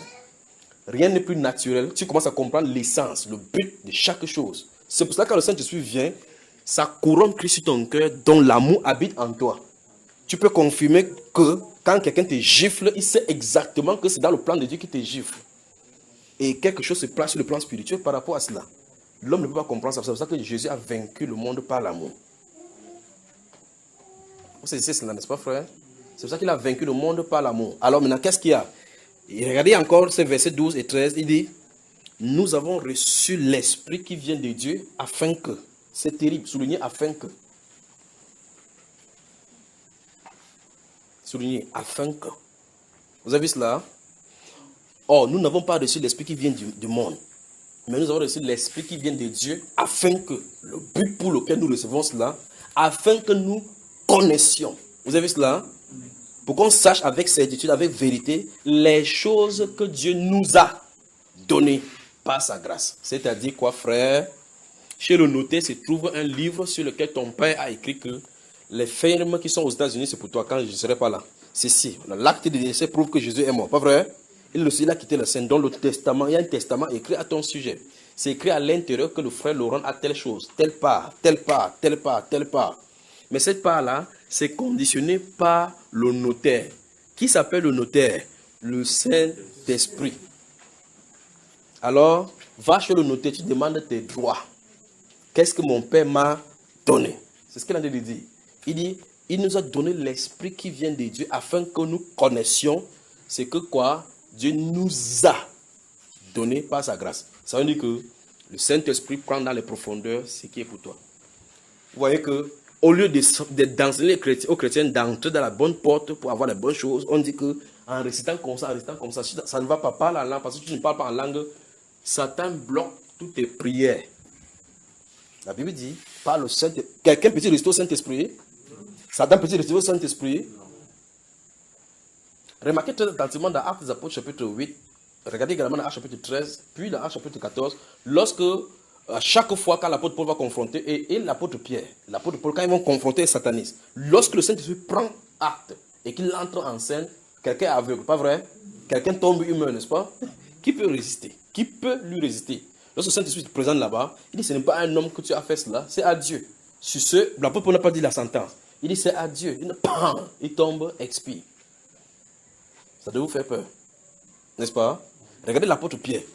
Je n'ai ni or ni argent pour te donner, mais ce que j'ai, vous voyez cela? Ce que j'ai, nous avons reçu son esprit afin que nous sachions, nous connaissons ce que Dieu nous a donné. Dans sa portion, il doit ressusciter le monde. Environ les aveugles. Donc il arrive, quand il regarde dans la vision lui présenter que celui-ci est parmi. Il dit ce que j'ai, je te donne. Vous voyez cela, frère? Je ne sais pas pourquoi il suis en train de parler de ces choses de ces ministères. Il ne peut pas, en réalité, il ne doit même pas vous parler de ces choses-ci. Vous devez lire dans votre Bible là, regardez ce qui est écrit là comme ça, restez tranquille. Il se présente là-bas dans la porte. Quand ces choses lui est présentées, il sait que c'est au moment. Donc si vous voyez dans la porte, Pierre dit que lève tes mains, récite ta part que ça marche, on voit. Ce sont des choses que Dieu lui a données par son esprit. Donc son esprit peut lui dire clairement ce qu'il en est. L'apôtre Pierre, Paul, prêchant à la Lycaonie, il se tournant, vit un paralytique qui était là, qui l'écoutait depuis, il vit qu'il avait la foi pour être guéri. Il se tourne, tu te tournes, tu vois que quelqu'un a la foi pour te guérir. On voit la foi, frère. Il se tourne, il voit. Donc c'est le moment, c'est présenté à lui. Celui-ci, il t'est donné. Vous voyez, dans le bateau, quand on l'amène à Rome, là on vient se présenter que tous ceux qui sont dans ce bateau, si c'est plus de 200 personnes, sont entre tes mains. Donc la vie de ces personnes sont entre ses mains. Il décide qu'il entre dans l'eau. Si c'est nous aujourd'hui, quand on va dire que ange de Dieu, tu dis vrai qu'ils sont entre mes mains? Oui. Voilà. Oh, noie les Romains. C'est pas ce qu'on va faire aujourd'hui. Que noie les tous. Que ici le bateau s'aplatit et sort dessus. Après ça, on sait que merde, je sais un Dieu vivant, on sait un Dieu vivant ou un Dieu mort. Pas vrai? Le prisonnier qu'on avait enchaîné avec la vie de ceux qui le suivaient pour qu'il ne s'enfuient pas entre ses mains. Il a dit que, oh, homme fortifié, vos personnes, aucune de vie ne sera perdue aujourd'hui si ce n'est celui du bateau. Car un ange du Seigneur que je sais m'a apparu cette nuit, il a dit que rien ne se passera. Mais il va falloir qu'on échoue sur une île. D'accord? Alors restez sur le bateau. Vous aurez la vie sauve seulement comme ça. Vous aurez la vie sauve. Il a donné la direction. Ce que Dieu lui a donné par sa grâce. Le Saint-Esprit, nous en avons besoin. On n'a pas le Saint-Esprit. Tout ce que vous faites, c'est le folklore. Tout ce que vous faites, c'est le folklore. Vous pouvez prier pour qu'un démon encore vous amuse encore. Il fait waouh, tu es content. Pour que tu restes dans ton état. Quittez l'état spirituel que vous n'avez pas. Quittez cet état. Jusqu'à ce que vous ayez à l'état spirituel que vous devrez avoir pour avoir accès à ce que vous devrez avoir. Quittez. Faites tout votre possible que ça soit ainsi. Payez le prix. Frère, payez le prix. Attendez, j'arrive. Payez le prix. Il vous attend là au tournant. Souvenez-vous de ceci. Ça ne doit pas vous scandaliser. Dans Actes des Apôtres chapitre 17, lorsque l'apôtre Paul Seigneur a parlé là-bas à Athènes, il a dit que le Dieu donc qui a fait les cieux et la terre, étant le Seigneur de tous, n'est point servi par les mains d'hommes. Comme s'il avait besoin de quoi que ce soit. Lui qui produit en vous, il a montré sa bonne. Puis il dit, regardez très bien, il veut que vous compreniez ces phrases. Il dit que il a voulu que les hommes le cherchent à tâtons, en s'efforçant de le trouver, quoiqu'il ne fût point loin de chacun de nous. Vous devez vous méditer là-dessus. Comment Dieu laisse que les gens construisent des temples, l'apôtre pouvait leur donner le renseignement qu'il était à côté de vous. Ils ont fait comment depuis pour le manquer. Il se trouvait donc où, quand l'apôtre Paul dit que bien qu'il ne soit pas loin de chacun de nous, ceux-ci ont cherché dans quelle direction pour aller trouver Menandès, aller trouver Zeus, aller trouver Apollon. Ils ont fait comment pour trouver Apollon? Alors que Dieu lui-même, le Dieu qui a fait les cieux et la terre, ils n'ont pas pu trouver. L'apôtre Paul donne un renseignement. Écoutez ce renseignement-ci. Quoi qu'il ne soit point loin de vous. Donc il était prêt. Pas vrai? Malgré cela, ils l'ont manqué. Remarquez très attentivement que Dieu étant près de nous, on l'a manqué. Faites attention. Cherchez-le avec assiduité. Cherchez cela, comme on dit en anglais, earnestly. Cherchez cela avec assiduité. Votre vie en dépend. Votre vie spirituelle en dépend. Sinon, sortez, allez prêcher. Quand vous allez vous confronter à un esprit, vous allez savoir de quoi ils sont en train de parler. Vous sortez sain, vous rentrez avec les maladies. Vous sortez possédé avec 2, vous rentrez avec 6. Sortez, allez prêcher.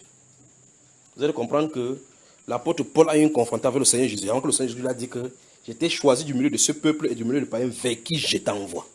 il faut qu'il y ait une rencontre. Il faut qu'il y ait quelque chose vers qui il t'envoie afin que tu les fasses passer des ténèbres à la lumière et de la puissance de Satan à la puissance de Dieu. Donc c'est une puissance, on parle comme ça, confronter une puissance. Jésus a dit dans la Bible que à ces miracles, va là-bas. Vous allez savoir de quoi ils sont en train de parler. Alors cherchez-le jusqu'à ce que vous trouvez. Vous serez une bénédiction pour vous-même et pour les gens du monde entier. Cherchez. Cherchez. Si 2 peut chasser 1000, 1 chasse 1000, 2, 10 000, 100 peut faire quoi? Suivez ce que le Saint-Esprit nous dit par 1 chasse 1000. 1 chasse 1000. Suivez ce que ça veut dire. 1 chasse 1000. Comment une personne peut chasser 1000 personnes? Dites-vous que vous réfléchissez. Saul, rempli du Saint-Esprit, fixa les regards sur le fils du diable, ouvrier d'iniquité, jusqu'à quand ne cesseras-tu pas de pervertir les voies droites du Seigneur? Voici l'obscurité tombera sur toi et tu chercheras pour un temps la lumière. Vous voyez cela, n'est-ce pas? À l'instant qu'il a fini de prononcer ces mots, il est devenu aveugle. Qui en a de parler, frère? Des choses qu'on lui a données par sa grâce. Maintenant, il les connaît. Parce qu'il n'a pas besoin de rester ce que j'ai. Seigneur, qu'est-ce que tu veux? Qu'est-ce que tu veux? Attendez, je suis tellement concentré. J'ai dans la chair d'épaule. Hey, j'ai entendu le vent qui est passé là. C'est pas ça dont c'est les questions. Vous tenez là-bas, vous tenez, c'est là. Remarquez bien comment ils ont voulu entrer dans ces gens, chapitre 16 là. Ils vont vouloir aller à Éphèse. On dit que l'esprit de Jésus ne leur permet pas d'entrer à Éphèse pour annoncer la parole de Dieu. Vous avez vu cela, frère? La nuit, quand ils dorment, un Macédonien se présente. Qui a de faire toutes ces choses là? Passe en Macédonie et secoue-nous. Lorsque nous, après cette vision de l'apôtre Paul, nous comprenions qu'ils ont compris que le Seigneur les appelait à annoncer l'évangile dans la Macédonie. Ça coûte quoi au Saint-Esprit de dire que Saul, lève-toi, va en Macédonie, annonce la parole. Il présente plutôt un. Vous voyez ces voix, n'est-ce pas? Vous avez Macédonie qui passe en Macédonie et secoue-nous. Cela ne dit pas que Jésus a dit que tu dis que il n'y a rien de spirituel là-bas pour dire que non. Mais le Saint-Esprit, ce qui est là, dit que c'est la voix du Seigneur ici. Il présente cette image là pour qu'il parte. Quel est notre langage aujourd'hui? C'est quoi? C'est quoi? C'est quoi? J'ai rêvé comment on voulait m'enterrer. Les gens voulaient verser la dernière avant que je me suis explosé, je me suis sorti. Voilà le songe. Qu'est-ce que ça veut dire, frère Junior? Ça veut dire que tu es mort et enterré, mon cher. mais, et on lit chaque fois dans la Bible, là, chapitre 2, verset 14. Voici ce qu'a dit l'apôtre, le prophète. Au dernier jour, je déverserai mon esprit sur toute chair. Vos fils et vos filles prophétiseront. Vos jeunes gens auront des visions et vos vieux auront des songes. Oui, sur mes serviteurs et sur mes servants, en ce jour-là, je verserai de mon esprit et ils prophétiseront. Je verserai mon esprit et ils prophétiseront. Esprit, puis prophétie. Les gens veulent prophétiser aujourd'hui. Sans esprit. Je verserai de mon esprit et ils prophétiseront. Ils auront des songes, des visions. C'est pas ça, frère? Vous avez vu cauchemar là-dedans? Tout le monde regarde quelqu'un dit c'est pas le cauchemar. C'est la vision. Les songes. Donc si le porte te poursuit, c'est pas le Saint-Esprit. Voilà. Vous avez mon espoir, frère? Il faut que je vous pousse comme ça jusqu'à ce qu'on arrive au bout. Soit vous vivez, vous voulez vivre le vie charnelle, vous vivez. Si vous voulez vivre le vie charnelle, vous n'avez pas feu.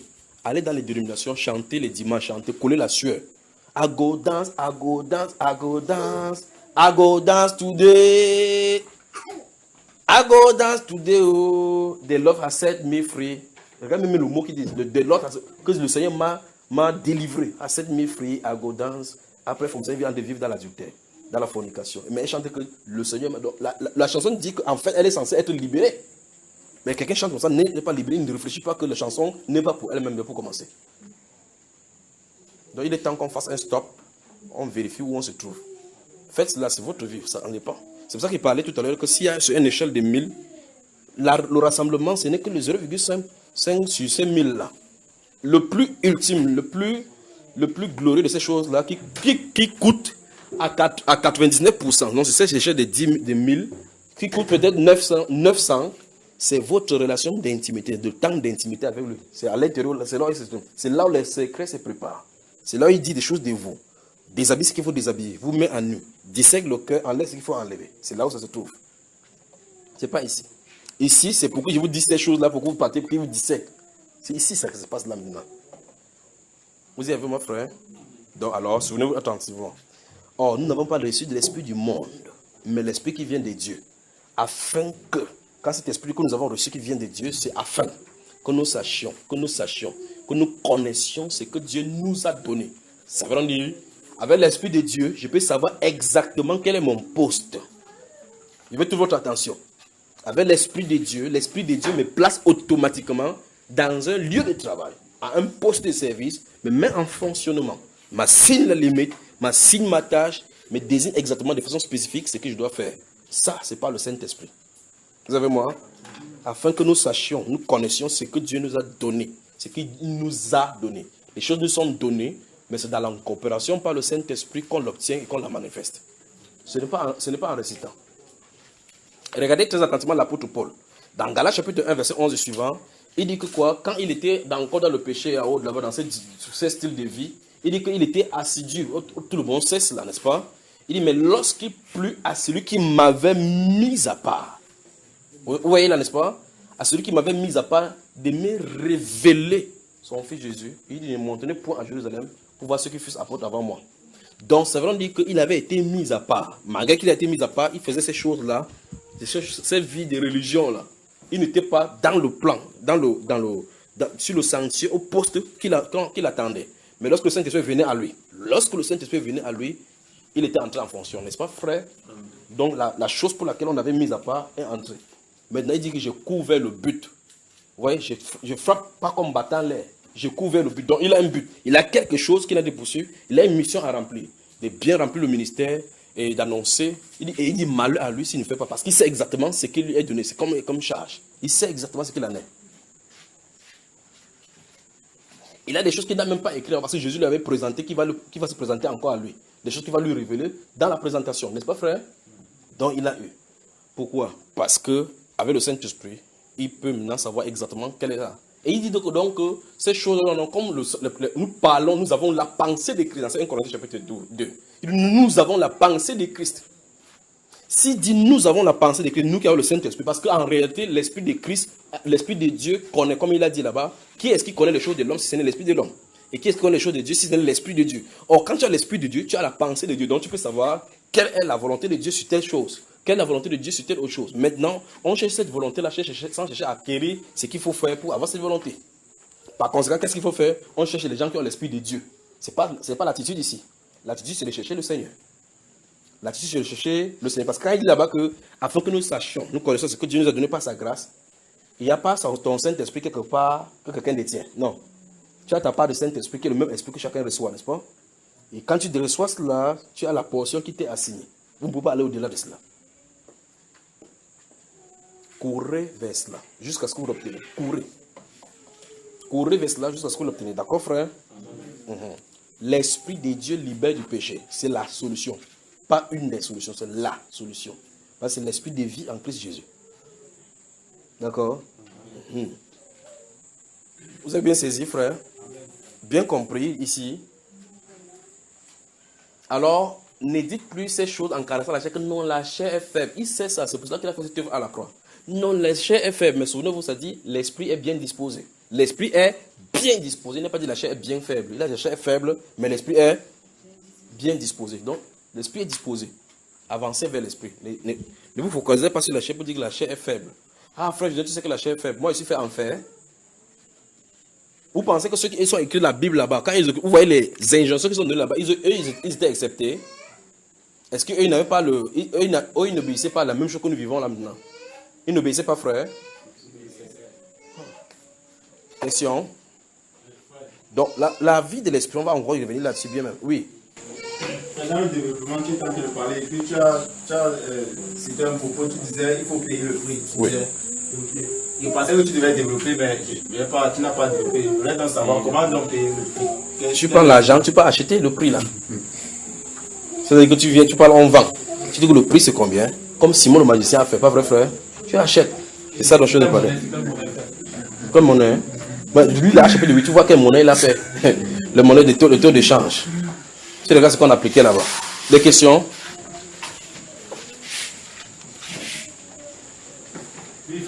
Non, ça va donc. Puisqu'il veut qu'on avance sur ce terrain, allons-y donc. Allons-y, on va voir donc comment payer le prix. Il veut que nous allons dans ce domaine-là. On y va? Apocalypse, chapitre 3.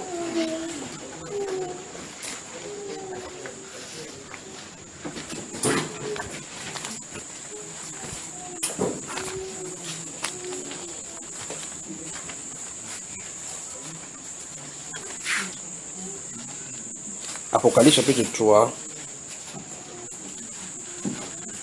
verset 14 à 22.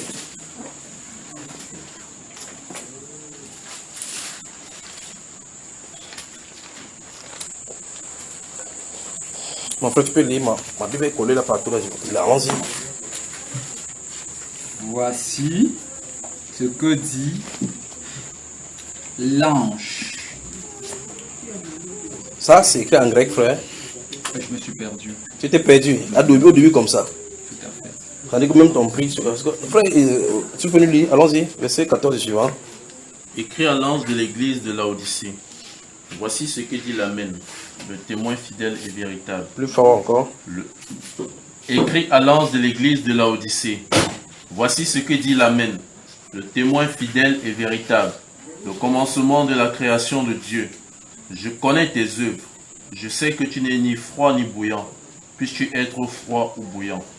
Ainsi, parce que tu es tiède et que tu n'es ni froid ni bouillant, je te vomirai de ma bouche. Parce que tu dis, je suis riche, je me suis enrichi et je n'ai besoin de rien. Et parce que tu ne sais pas que tu es malheureux, misérable, pauvre, aveugle et nu, je te conseille d'acheter de moi de l'or éprouvé par le feu. Soulignez ça.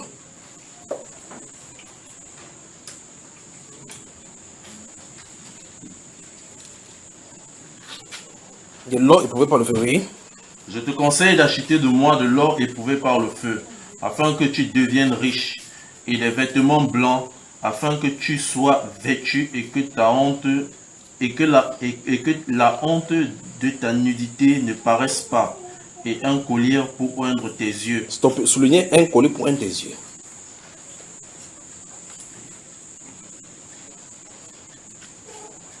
Oui. Et un collier pour oindre tes yeux, afin que tu vois. Moi, je reprends et châtie tout ce que j'aime. Aie donc du zèle et répands-toi. Voici, je me tiens à la porte et je frappe. Si quelqu'un entend ma voix et ouvre la porte, j'entrerai chez lui, je souperai avec lui et lui avec moi. Celui qui vaincra, je le ferai asseoir avec moi sur mon trône, comme moi j'ai vaincu et me suis assis avec mon Père sur son trône. Amen. Conclusion. Que celui qui a des oreilles entende ce que l'Esprit dit aux églises. L'Esprit dit à qui? Aux églises. Il vient de déclarer ça à qui? Aux églises. Il dit aie donc du zèle et répands-toi. Maintenant, vous avez souligné certaines choses. Ça va nous permettre de bien travailler. Mais avant cela, il faut qu'on arrange certaines choses d'abord.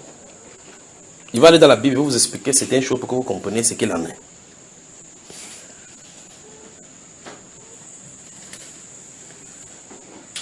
Il dit c'est nécessaire pour qu'on avance, ce que je vais dire maintenant, pour vous saisir ce qu'il en est. L'esprit de religion est un grand handicap dans ce domaine. L'esprit religieux. L'esprit religieux donne le confort intellectuel et la compréhension biblique. L'esprit religieux donne le confort et la connaissance biblique. Ça fait un couac dans l'avancement ici. Je veux que vous me saisissiez bien, sinon vous n'allez pas me comprendre. Je veux toute votre attention. L'esprit des religions. Je vais expliquer ce que je appelle par l'esprit des religions. Ce n'est pas ordinaire. Ce terme, c'est quelque chose à utiliser maintenant. Cet esprit-ci va faire de telle enseigne que vous aurez des fils à retordre pour avancer dans ce domaine-ci. C'est pour ça qu'il faut qu'on j'essaie de frapper là-bas rapidement avant qu'on avance. Qu'est-ce qu'on a parlé par l'esprit des religions? Le fait que quelqu'un ait déjà marché à plusieurs dénominations et que dès le départ, tu as eu à accepter la parole de Dieu, accepter la parole de Dieu, que tu connais les versets bibliques, ça peut te faire croire que tu es chrétien de la bonne façon et que tu n'y es pas. Qu'est-ce que ceci a engendré par exemple? Vous allez entendre que les gens qui enseignent que lorsque tu confesses le Seigneur Jésus-Christ, maintenant, le Saint-Esprit habite dans ton cœur. N'est-ce pas, cher? C'est ce que la Bible enseigne. Dans ce cas, il sort d'où avec cette conclusion-là? Qu'est-ce qu'on est arrivé avec cette chose-ci, avec cette conclusion? Ceci a fait des temps qu'on a formé des gens qui croient qu'ils ont le Saint-Esprit. Et on veut les faire croire qu'ils ont le Saint-Esprit, malgré qu'ils savent que la nature de Christ ne se manifeste pas. Pourtant, quand la nature de Christ est là, la Bible nous a enseigné, qu'on a vu là-bas, que vous ne faites plus ce que vous voulez. C'est lui qui va agir, pas vrai? Comme dans cet exemple de canard là, quand le canard va, il va dans l'eau, il ne cherche pas à savoir comment pagailler pour pouvoir nager. Quand il entre, les choses se mettent en dispositif. Si les membres doivent être derrière, ça va derrière automatiquement sans qu'il ne réfléchisse. Pendant qu'il est cherché là, il va aller tapoter pour avoir de poisson. Alors que si la poule va, il faut qu'elle réfléchisse comment on fait pour ne pas noyer. Là où c'est grave, il ne faut pas que c'est loin trop de la berge, pour que si c'est fort, il rejoint la berge rapidement. N'est-ce pas, frère? Alors cet esprit, ça va faire de telle enseigne que l'accoutumance, ou bien la familiarité avec les Écritures, va faire de telle enseigne que tu vas croire que le fait que tu parles le langage, un peu comme la Bible est en train de dire, tu y es conforme. C'est ça que je suis en train de dire. Donc il faut d'abord déshabiller ceci. Ça veut dire quoi concrètement? 1. La Bible n'enseigne pas que lorsque tu dis Seigneur Jésus, c'est comme mon Seigneur, mon Sauveur, le Saint-Esprit vient habiter en toi. Si c'est comme ça, c'est qu'il a distribué son esprit à tous ceux qui ont dit ça. Donc c'est un mensonge. 2. Je vais poser une question. Jean chapitre 17. Lisons d'abord.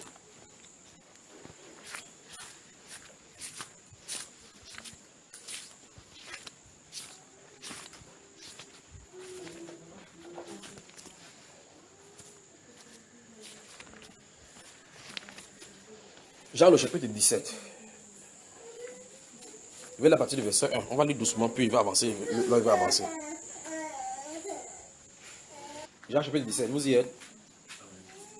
Après avoir ainsi parlé, Jésus leva les yeux au ciel et dit, Père, l'heure est venue. Glorifie ton Fils afin que ton Fils te glorifie. Selon que tu lui as donné pouvoir sur toute chair afin qu'il accorde la vie éternelle à tout ce que tu... Tout ce que tu lui as donné. Soulignez ça d'abord.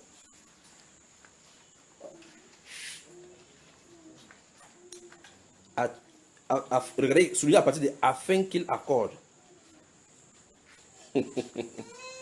Parler de la Bible.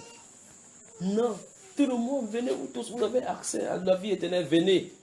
Doucement, allons-y d'abord doucement. La Bible nous enseigne ici, dans ce verset 2, que le Seigneur Jésus-Christ accorde la vie éternelle aux personnes désignées par Dieu et lui a donné, n'est-ce pas?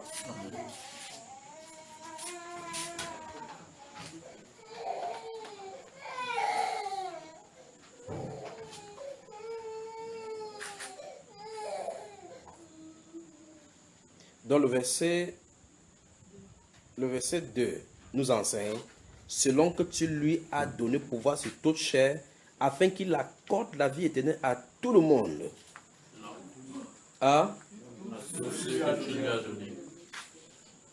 Est-ce qu'il est écrit à tout ce que tu vas lui donner? Non.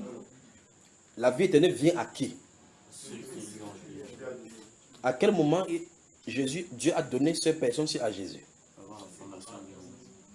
Oui, déjà il y a un problème à partir de ce niveau-ci. Il dit qu'il faut qu'on déconstruise d'abord un esprit religieux. Vous avez vu, n'est-ce pas, frère? Ok. Donc, la vie éternelle est prédestinée.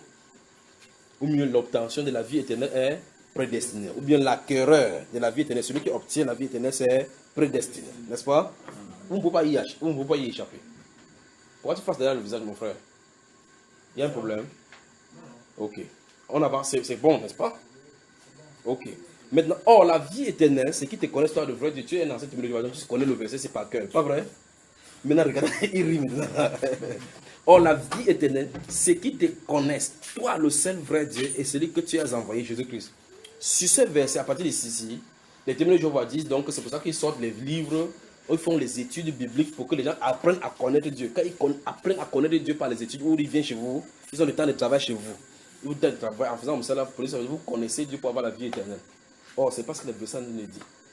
Parce que la Bible déclare au verset qui vient d'en haut là-bas, tout juste au verset 2, dit que Jésus donne la vie éternelle. Il donne la vie éternelle à ceux que Dieu a désignés d'avance. Et il dit, la vie éternelle, c'est qu'ils connaissent qui Dieu a envoyé, Jésus-Christ, n'est-ce pas? Au chapitre 14 de ce même livre, il avait déjà dit que c'était lui-même qui était la vie éternelle. Donc s'il vient et réside là-bas, tu as. Que Dieu vous bénisse vraiment. J'avance. Verset 4. Verset 4.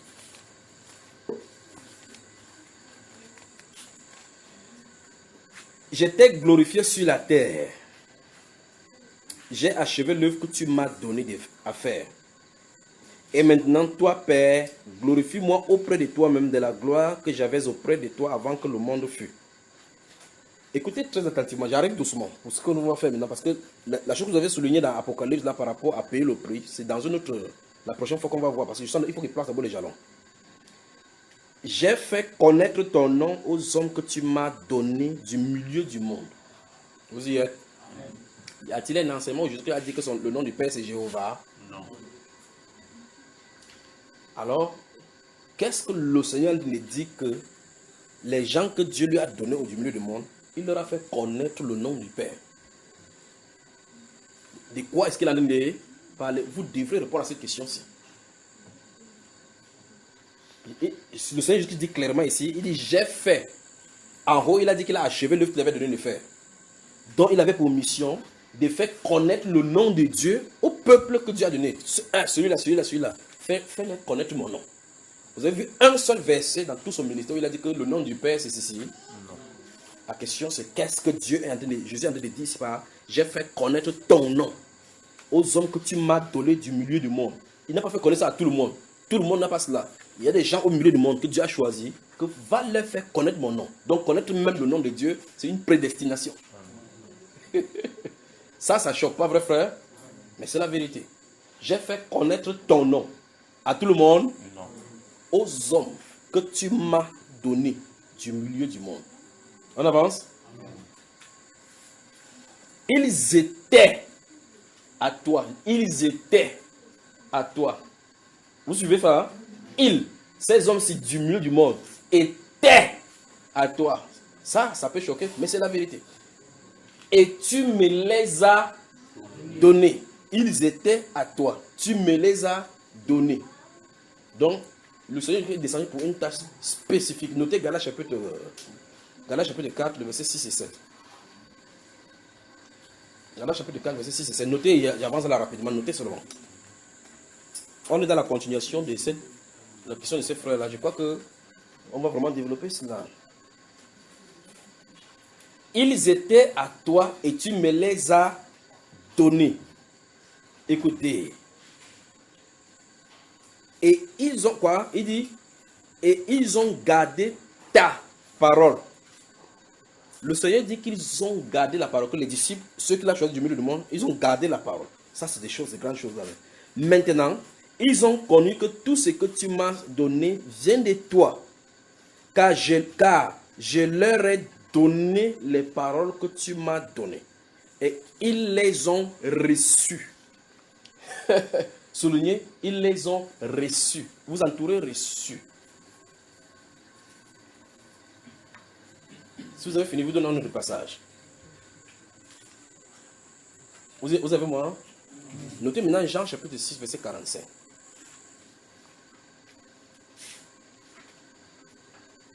Vous êtes, il peut avancer. Il y a deux passages que je vous ai demandé de noter. Je vous ai demandé de noter quoi? Galates chapitre 4, verset 6 et 7. Maintenant, Jean chapitre 6, verset 45. On y va? Regardez. Regardez ceci. Dès qu'on finit, ici on va aller dans ces Jean chapitre 6, puisque nous sommes dans le livre des gens déjà. Regardez. Verset 8 encore. Car je leur ai donné les paroles que tu m'as données. Vous savez quand on dit donner quelque chose à quelqu'un, ça dit que le Seigneur en descendant du ciel par exemple, voici quelque chose qu'on lui a donné. La mission d'aller faire quoi? Ça d'aller faire quoi? Il fait comme ça là. Après il dit, j'ai pris la télécommande pour donner à ces frères là. Il dit que la télécommande que tu m'as donnée, de leur donner, je lui ai donné et il a reçu. Frère, nous avons la religion, nous avons des problèmes. Nous avons des problèmes. Si vous saisissez ce qu'on a de dire, vous allez comprendre et confirmer, vous et moi, que nous avons des problèmes.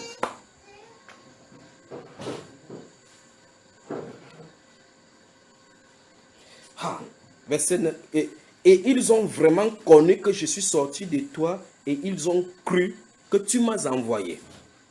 C'est pour eux que je prie. Eux, c'est mis pour qui, frère? Les disciples. Ceux qui lui ont été donnés du monde. Ceux qui lui ont été donnés du milieu du monde. Nous sommes d'accord?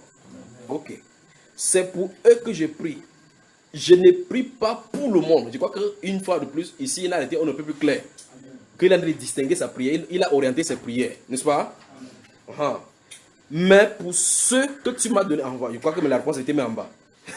Je ne prie pas pour le monde, mais pour ceux que tu m'as donné parce qu'ils sont à toi. Soulignez ça.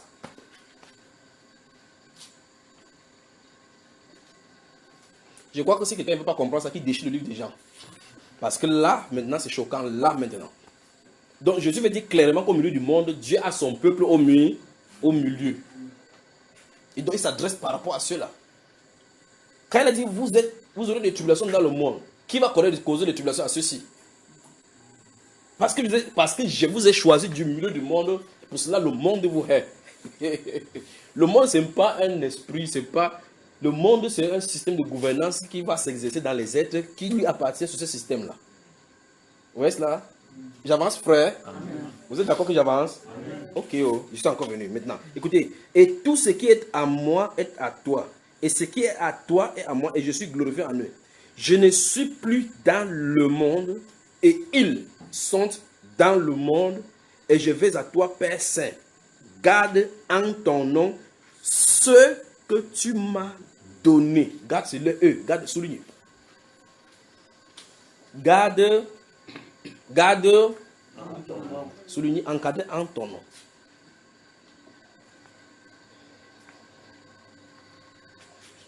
Oui, je vous dis chaque fois, s'il y a des jours où il y a des fériés, où vous savez qu'on peut venir le matin, grand matin. C'est qu'il y a des choses comme ça, sur chaque verset, je pourrais m'asseoir et développer, aller dans la Bible là, pour qu'on fouille cela par le Saint-Esprit, pour qu'il nous révèle ces choses-ci. On ne peut pas faire avec cette pression sur devant le moment où quelqu'un va commencer à dire dans son cœur que son mari va la fermer dehors. Regardez, en haut, il leur a dit, il nous a fait comprendre tout à l'heure qu'il a fait connaître le nom du Père aux gens qu'il a donnés au milieu du monde. Est-ce que c'est Jéhovah ou Yahweh dont il est question ici? C'est ça, les Juifs connaissaient cela, pas vrai? Le nom vrai, ils connaissaient. Les gens qui étaient du temps de Jésus connaissaient quel était le nom et même la prononciation. Pas vrai, frère? Amen. Donc, ça veut dire qu'il ne peut pas venir que le nom de Jésus parce que Dieu avait donné ce nom-là. Ce n'est pas ça dont il en est de parler. Ici, maintenant, il dit que garde-le en ton nom. Pourtant, c'est ce nom-là qu'il avait fait enseigner à ses disciples. Pas vrai? Il dit garde-le en ton nom. Comment est-ce que Dieu garde en son nom? Qu'est-ce qu'il a parlé par en son nom? C'est le même travail si vous allez le faire cela avec qu'est-ce que veut dire être en Christ. Continuez seulement le travail. On a plus la tête sur nous pour le faire. Et regardez. Père Saint, garde en ton nom. Garde en ton nom. Garde en ton nom. Ah mon Dieu. Garde en ton nom tout le monde entier. Parce qu'ils sont tes créatures. Non. Tu es un Père aimable. C'est toi qui les as créés. Garde-les tous. Hein frère? Que Dieu vous bénisse. Tu vas lire ta Bible vraiment. Je vais lire ta Bible. J'avance. Ok. Afin qu'ils soient un comme nous. On parle de qui ici? Ceux qui sont donnés du milieu du monde. Ils seront quoi? Un, parce qu'ils seront gardés dans le nom de Dieu, n'est-ce pas? Lorsque j'étais avec eux dans le monde, je les gardais en ton nom. Il n'a pas dit, je les gardais par ton nom. Remarquez la différence. Remarquez la différence. Il n'a pas dit, je les gardais par ton nom. Parce que vous dites, par exemple, que c'est par le nom de Jésus qu'il chasse les démons. Vous voyez ça, n'est-ce pas? Mais on ne peut pas dire, je le chasse de Jésus en le nom de Jésus. Ça n'a pas de sens. Pas vrai? Donc c'est par l'autorité du nom de Jésus que je fais telle chose. Vous voyez la différence? Mais ici Jésus dit, notre Seigneur, qu'il gardait quand il était avec eux, il les gardait en le nom du Père. De quoi est-ce que notre Seigneur est en train de parler, frère? Je vous pose la question. Alors, enfin, de toute façon, vous avez lu ça, non? Vous avez souligné, passé les crayons dessus, n'est-ce pas? Vous soulignez quoi au juste? De quoi, qu'est-ce que vous avez souligné donc? Le nom, hein? Ok. Il dit, lorsque j'étais venu sur verset 12, lorsque j'étais avec eux dans le monde, je les gardais en ton nom. Jésus dit qu'il les gardait en ton nom. Lorsque vous lisez le Matthieu, Marc, Luc, vous voyez comment Jésus dit que je les garde en ton nom. Le nom de Dieu est ici, entre pas ici. Alors la question c'est qu'est-ce qu'il en est d'appeler par en ton nom. Si vous savez ce qu'il veut dire en ton nom, vous allez savoir comment il les garde là-bas. C'est ici qu'il voulait partir pour développer quelque chose. Je ne dois pas vous répondre quoi que ce soit. Vous n'allez pas manger assez de patates comme ça là. Vous devez avoir des gros morceaux. Maintenant, je vais aller sur un plat, je vais glisser tout autour de ce mur-là pour vous expliquer quelque chose. Ce que je lui dit, c'est que Quand les gens croyaient au Seigneur Jésus-Christ et marchaient sur la terre comme ça avec lui, avant qu'il ne finisse son ministère pour aller et mourir à la croix pour aller ceci, ceux-ci étaient-ils sauvés, oui ou non? Oui. Ils étaient sauvés. Ils changeaient de style de vie. Ils changeaient de style de vie, pas vrai? La preuve, c'est dans Luc chapitre 19, on voit un monsieur qu'on appelle Zachée. N'est-ce pas, frère? Zachée qui était un publicain. Vous savez ce qu'est le publicain? Les comportements de ces collecteurs d'impôts et autres, là, comment ils pouvaient être mesquins et autres, avares, qui commencent à partager son argent. Qu'est-ce qui se passe? Le Saint-Esprit fait une œuvre de l'extérieur dans son cœur pour le faire transformer. Oui, n'est-ce pas? Afin qu'il retourne à la sémence originelle dont il est issu. Oui, est-ce que ça nous dit, n'est-ce pas? Donc, la sémence propre, la lumière qui est là-bas, jaillit sur cette sémence qui est à l'intérieur pour lui dire, tu ne dois pas être dans cette tige d'iniquité. Dis, Seigneur, si j'ai fait du tort à quelqu'un, demande pardon. J'ai fait telle chose, j'ai fait telle chose. Vous voyez? Le Seigneur dit, aujourd'hui, le salut est entré dans cette maison parce que celui-ci était aussi un fils d'Abraham. Et aux Juifs, dans Jean chapitre 8, il dit, si vous étiez des enfants d'Abraham, vous produirez des fruits d'Abraham. Celui-ci en train de produire des fruits d'Abraham. La question c'est, est-il baptisé du Saint-Esprit? Non. Alors maintenant, le comportement que nous avons, l'arrangement de notre vie que nous commençons à arranger ne veut pas dire que vous êtes baptisé déjà au Saint-Esprit. C'est ça que je suis en train de dire. Je suis en train de glisser autour du mur. Pour dire, ok, ma vie a été changée. Oui, qu'est-ce qui a fait cela? Sur le Saint-Esprit, effectivement. Là n'est pas le problème. Le problème, c'est ici où il doit tabernacler. Où il doit habiter. C'est là où je suis en train de parler. Il a une œuvre extérieure qu'il fait pour attirer quelqu'un, pour qu'il écoute l'évangile, c'est lui qui fait. La prédication qu'il donne pour que ton cœur bombe, il faut qu'il chante, c'est lui qui fait. Le fait qu'il fait que tu crois, c'est lui qui fait. Mais là n'est pas le problème. La Bible déclare que l'évangile a été envoyé du ciel pour prêcher par le Saint-Esprit dans lequel les anges désirent plonger leur regard. Donc de ce côté, c'est tout le Saint-Esprit en train de prêcher. Répentez-vous que chacun de vous soit baptisé. Qui a de parler, frère? Ceux qui ont eu le cœur vivement touché. Touché par quoi, frère? Qui a disposé ce cœur-là? Cru. Qui a fait? Chacun a été baptisé. C'est ça dont on vient de parler. Donc il y a l'œuvre extérieure du Saint-Esprit faite dans la prédication, par la parole de vérité, par les armes offensives et défensives, pour briser les cèdres qui se trouvent à l'intérieur de nos cœurs. Quand c'est fait, le processus a commencé. Donc tu es sur le chemin. Et le vrai problème là, c'est que je suis en train de parler de cet esprit religieux, c'est que lorsque les gens sont dans cet état-ci, on dit non, sache que tu as le baptême du Saint-Esprit. Vous ne devez pas savoir, vous devez être sûr plus que la sûreté. C'est-à-dire que vous tendez votre main, vous voyez combien de... Faites vos mains comme ça. Ça fait combien là? 5. Vous avez vu ça, n'est-ce pas? Vous devez être sûr comme ça, comme vous avez vu 5. Pas que je sens ça comme ça, vous ne devez pas sentir. Vous devez savoir que quand il est plus souvent, ma main bouge comme ça, ma main bouge. Et si quand on coupe le cou du corps, qu'est-ce qui bouge aussi? Sa main ne bouge pas. Quand le couple, vous avez le baptême du Saint-Esprit. C'est ça dont je suis en train de parler. Je parle de la séduction qui pourra lâcher toute personne derrière. Avançons. Donc, quand le Seigneur est sur place, il est en train de garder, il y a un style qui préserve. Il préserve les gens dans ces choses-là. C'est en nom du Père. Je ne parle pas. Il préserve. Il les garde dans ces carquois-là. Il les garde pour les conduire. Jusqu'à ce qu'ils entrent maintenant dans ce que le Père avait voulu pour qu'ils sachent exactement pour eux-mêmes. Ces choses qu'il nous a données dans sa grâce. Vous avez vu ça tout à l'heure, n'est-ce pas? Maintenant, lorsqu'il va développer ceci au disciple, il va leur dire que lorsque le moment viendra où je ne lui parlerai plus maintenant en cachet, vous parlerez ouvertement du Père. Parce qu'il vous connaît déjà, il sait dans ce que vous avez, n'est-ce pas? Je n'ai pas besoin de vous parler du Père. Là, à ce moment-là, vous le connaissez. Quand le Saint-Esprit est venu, vous avez vu un disciple encore poser des questions bizarres là. Qu'est-ce qui s'est passé en eux, frères? Les disciples qui posaient chaque question, qu'est-ce que c'est que la résurrection? C'est eux qui expliquent maintenant les choses. Ils se tiennent là, on pose la question, ils répondent ce qu'il en est. Parce qu'il avait dit justement dans ce livre de Marc que lorsque le Saint-Esprit viendra sur eux, ne vous permettez pas commencer à dire que Pierre, comme tu sais pour l'évangile, si tu me poses telle question là, sache il faut que tu connais les 4 lois spirituelles. Quand les 4 lois spirituelles, l'homme est pécheur. Hein. Vous avez déjà vu les disciples se réunir pour parler de bêtises comme ça? Hein, frère? Alors je suis en train de dire, il y a une muraille. Il y a une muraille pour protéger dans la sainteté. Cette muraille est longue. Et ça continue en nom du Père. Dans le nom de notre Dieu là. Lorsque tu continues dans ce muraille, tu tapes ce muraille là, tu arrives dans un carrefour où tout est brillant. Là, c'est tout le baptême du Saint-Esprit. Là, c'est tout le baptême du Saint-Esprit. Vous dites, regardez, préserver. Il fallait qu'on les préserve jusqu'à ce qu'ils soient arrivés à la chambre haute pour que la proclamation de la liberté soit là. À cet instant-là, ils connaissaient exactement qui est le Seigneur. Ils connaissaient qui était le Seigneur. Dans Jean chapitre 6, il leur a dit que cela vous scandalise-t-il. Et si vous voyez le Fils retourner où il était avant. Les disciples disent, remarquez bien, nous sommes au chapitre 17. Au chapitre 14 derrière, ça a troublé même les disciples qui ont dit que chaque jour tu nous parles du Père, du Père. Il a dit quoi? Montre-nous le Père et cela nous suffit. Vous ne verrez pas de telles questions comme ça dans le Nouveau Testament quand ils ont eu. Parce qu'ils savaient exactement qui est le Père. Ils savaient clairement ce qu'est le Père. Aujourd'hui, la discussion qu'ils avaient, nous avons aujourd'hui. Ils ont discuté, compris. Ils ont compris, ils ont écrit. Nous sommes encore au niveau de leur discussion. On ne discute plus qu'on discute même leur propre discussion pour discuter si les discussions étaient discutables. Alors il a dit, montre le Père et cela nous suffit. Il dit, depuis que je suis avec vous, Philippe, tu ne m'as pas connu. Comment tu dis encore quoi? Tu montres quel Père? De quoi tu parles que c'est le Père qui tabernacle, demeure chacun, qui habite en moi, qui fait les œuvres. Si il ne peut pas faire quoi que ce soit, c'est le Père qui fait l'œuvre.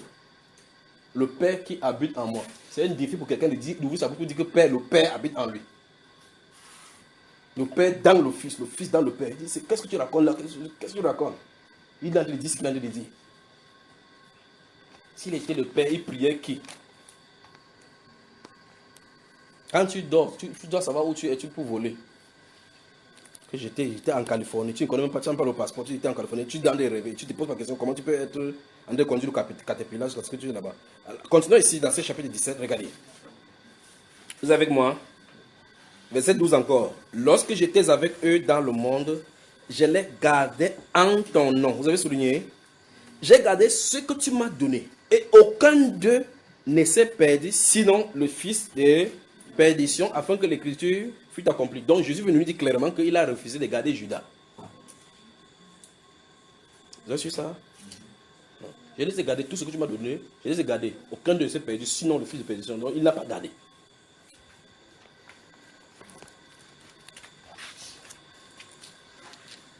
Dans lui, Genèse, n'avons-nous pas vu comment il a préservé Abimelech de coucher avec Sarah? Si.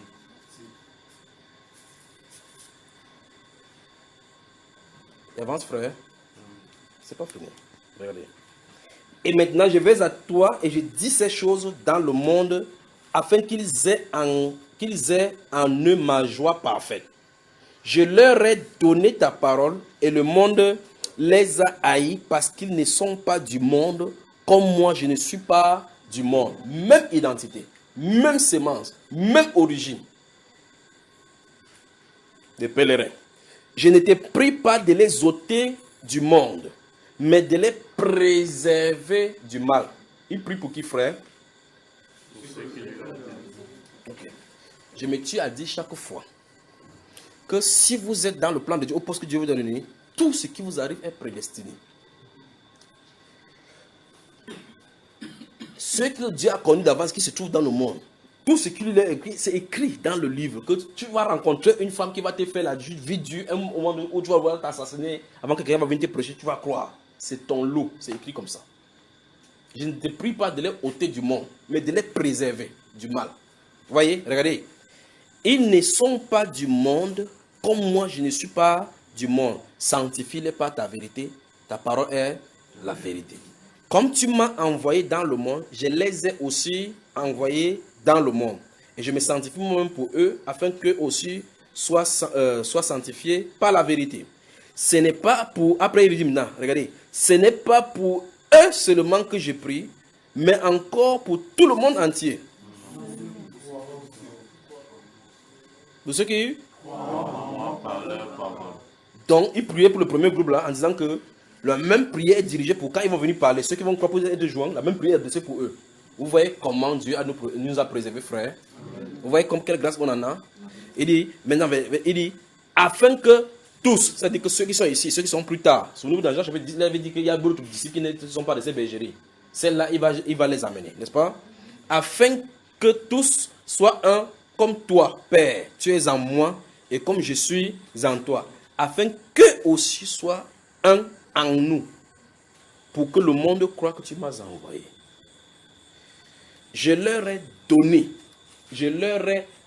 la gloire que tu m'as donnée. Je veux que vous souligniez ça. Vous allez dans la Bible, vous cherchez où il a donné la gloire à leurs disciples. Quand je vois les gens se mettre sur le plateau de la radio, de la télévision pour essayer de perturber, il y a de quoi secouer le monde dans cette Bible-ci. De quoi faire que quelqu'un enlève son col pastoral. Il jette ça au sol et dit qu'il ne croit plus à la Bible. Il y en a de quoi ici. Alors il dit, je leur ai donné la gloire. Tu as vu cela? que tu m'as donné, afin qu'ils soient un comme nous sommes un.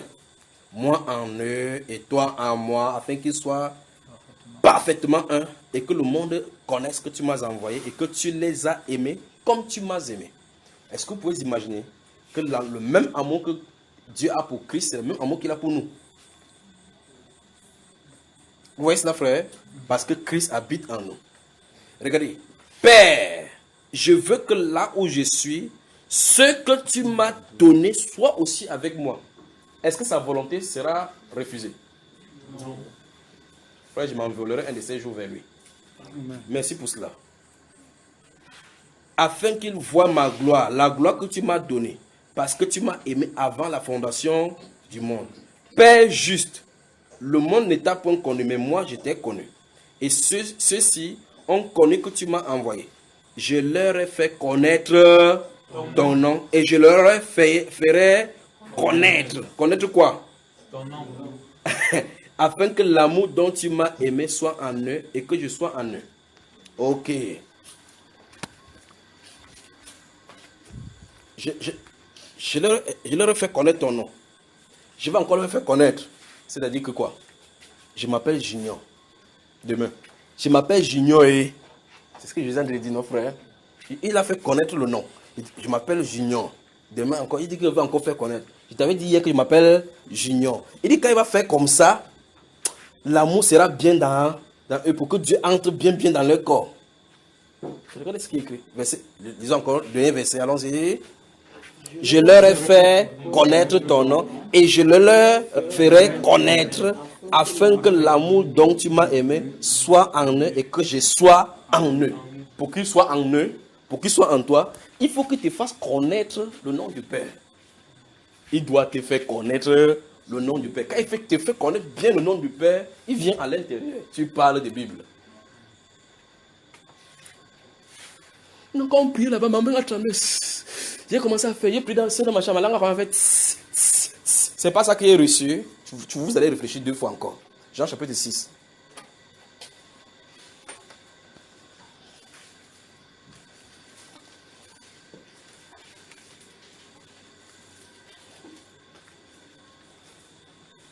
Souvenez-vous qu'on a lu Apocalypse chapitre 3, on a mis de côté. Vous avez souvenu des choses là-bas. On a mis de côté. J'ai dit Jean chapitre quoi? Lis le verset 45, voir. Verset 45.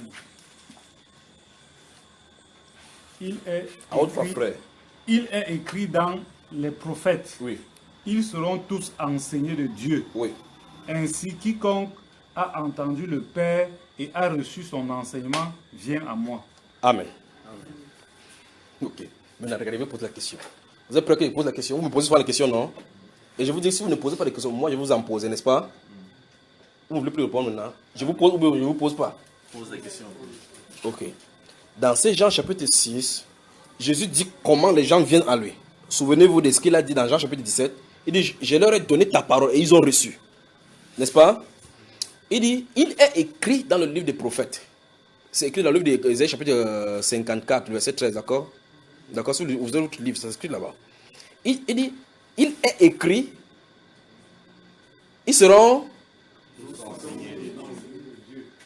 Puis Jésus dit, ainsi donc, quiconque a entendu le Père, et, donc il y a quoi d'abord? Non, d'abord quoi?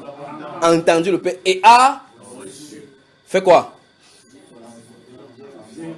Alors on va aller doucement dans ces phrases-là. Ainsi donc, quiconque a un, deux, reçu quoi?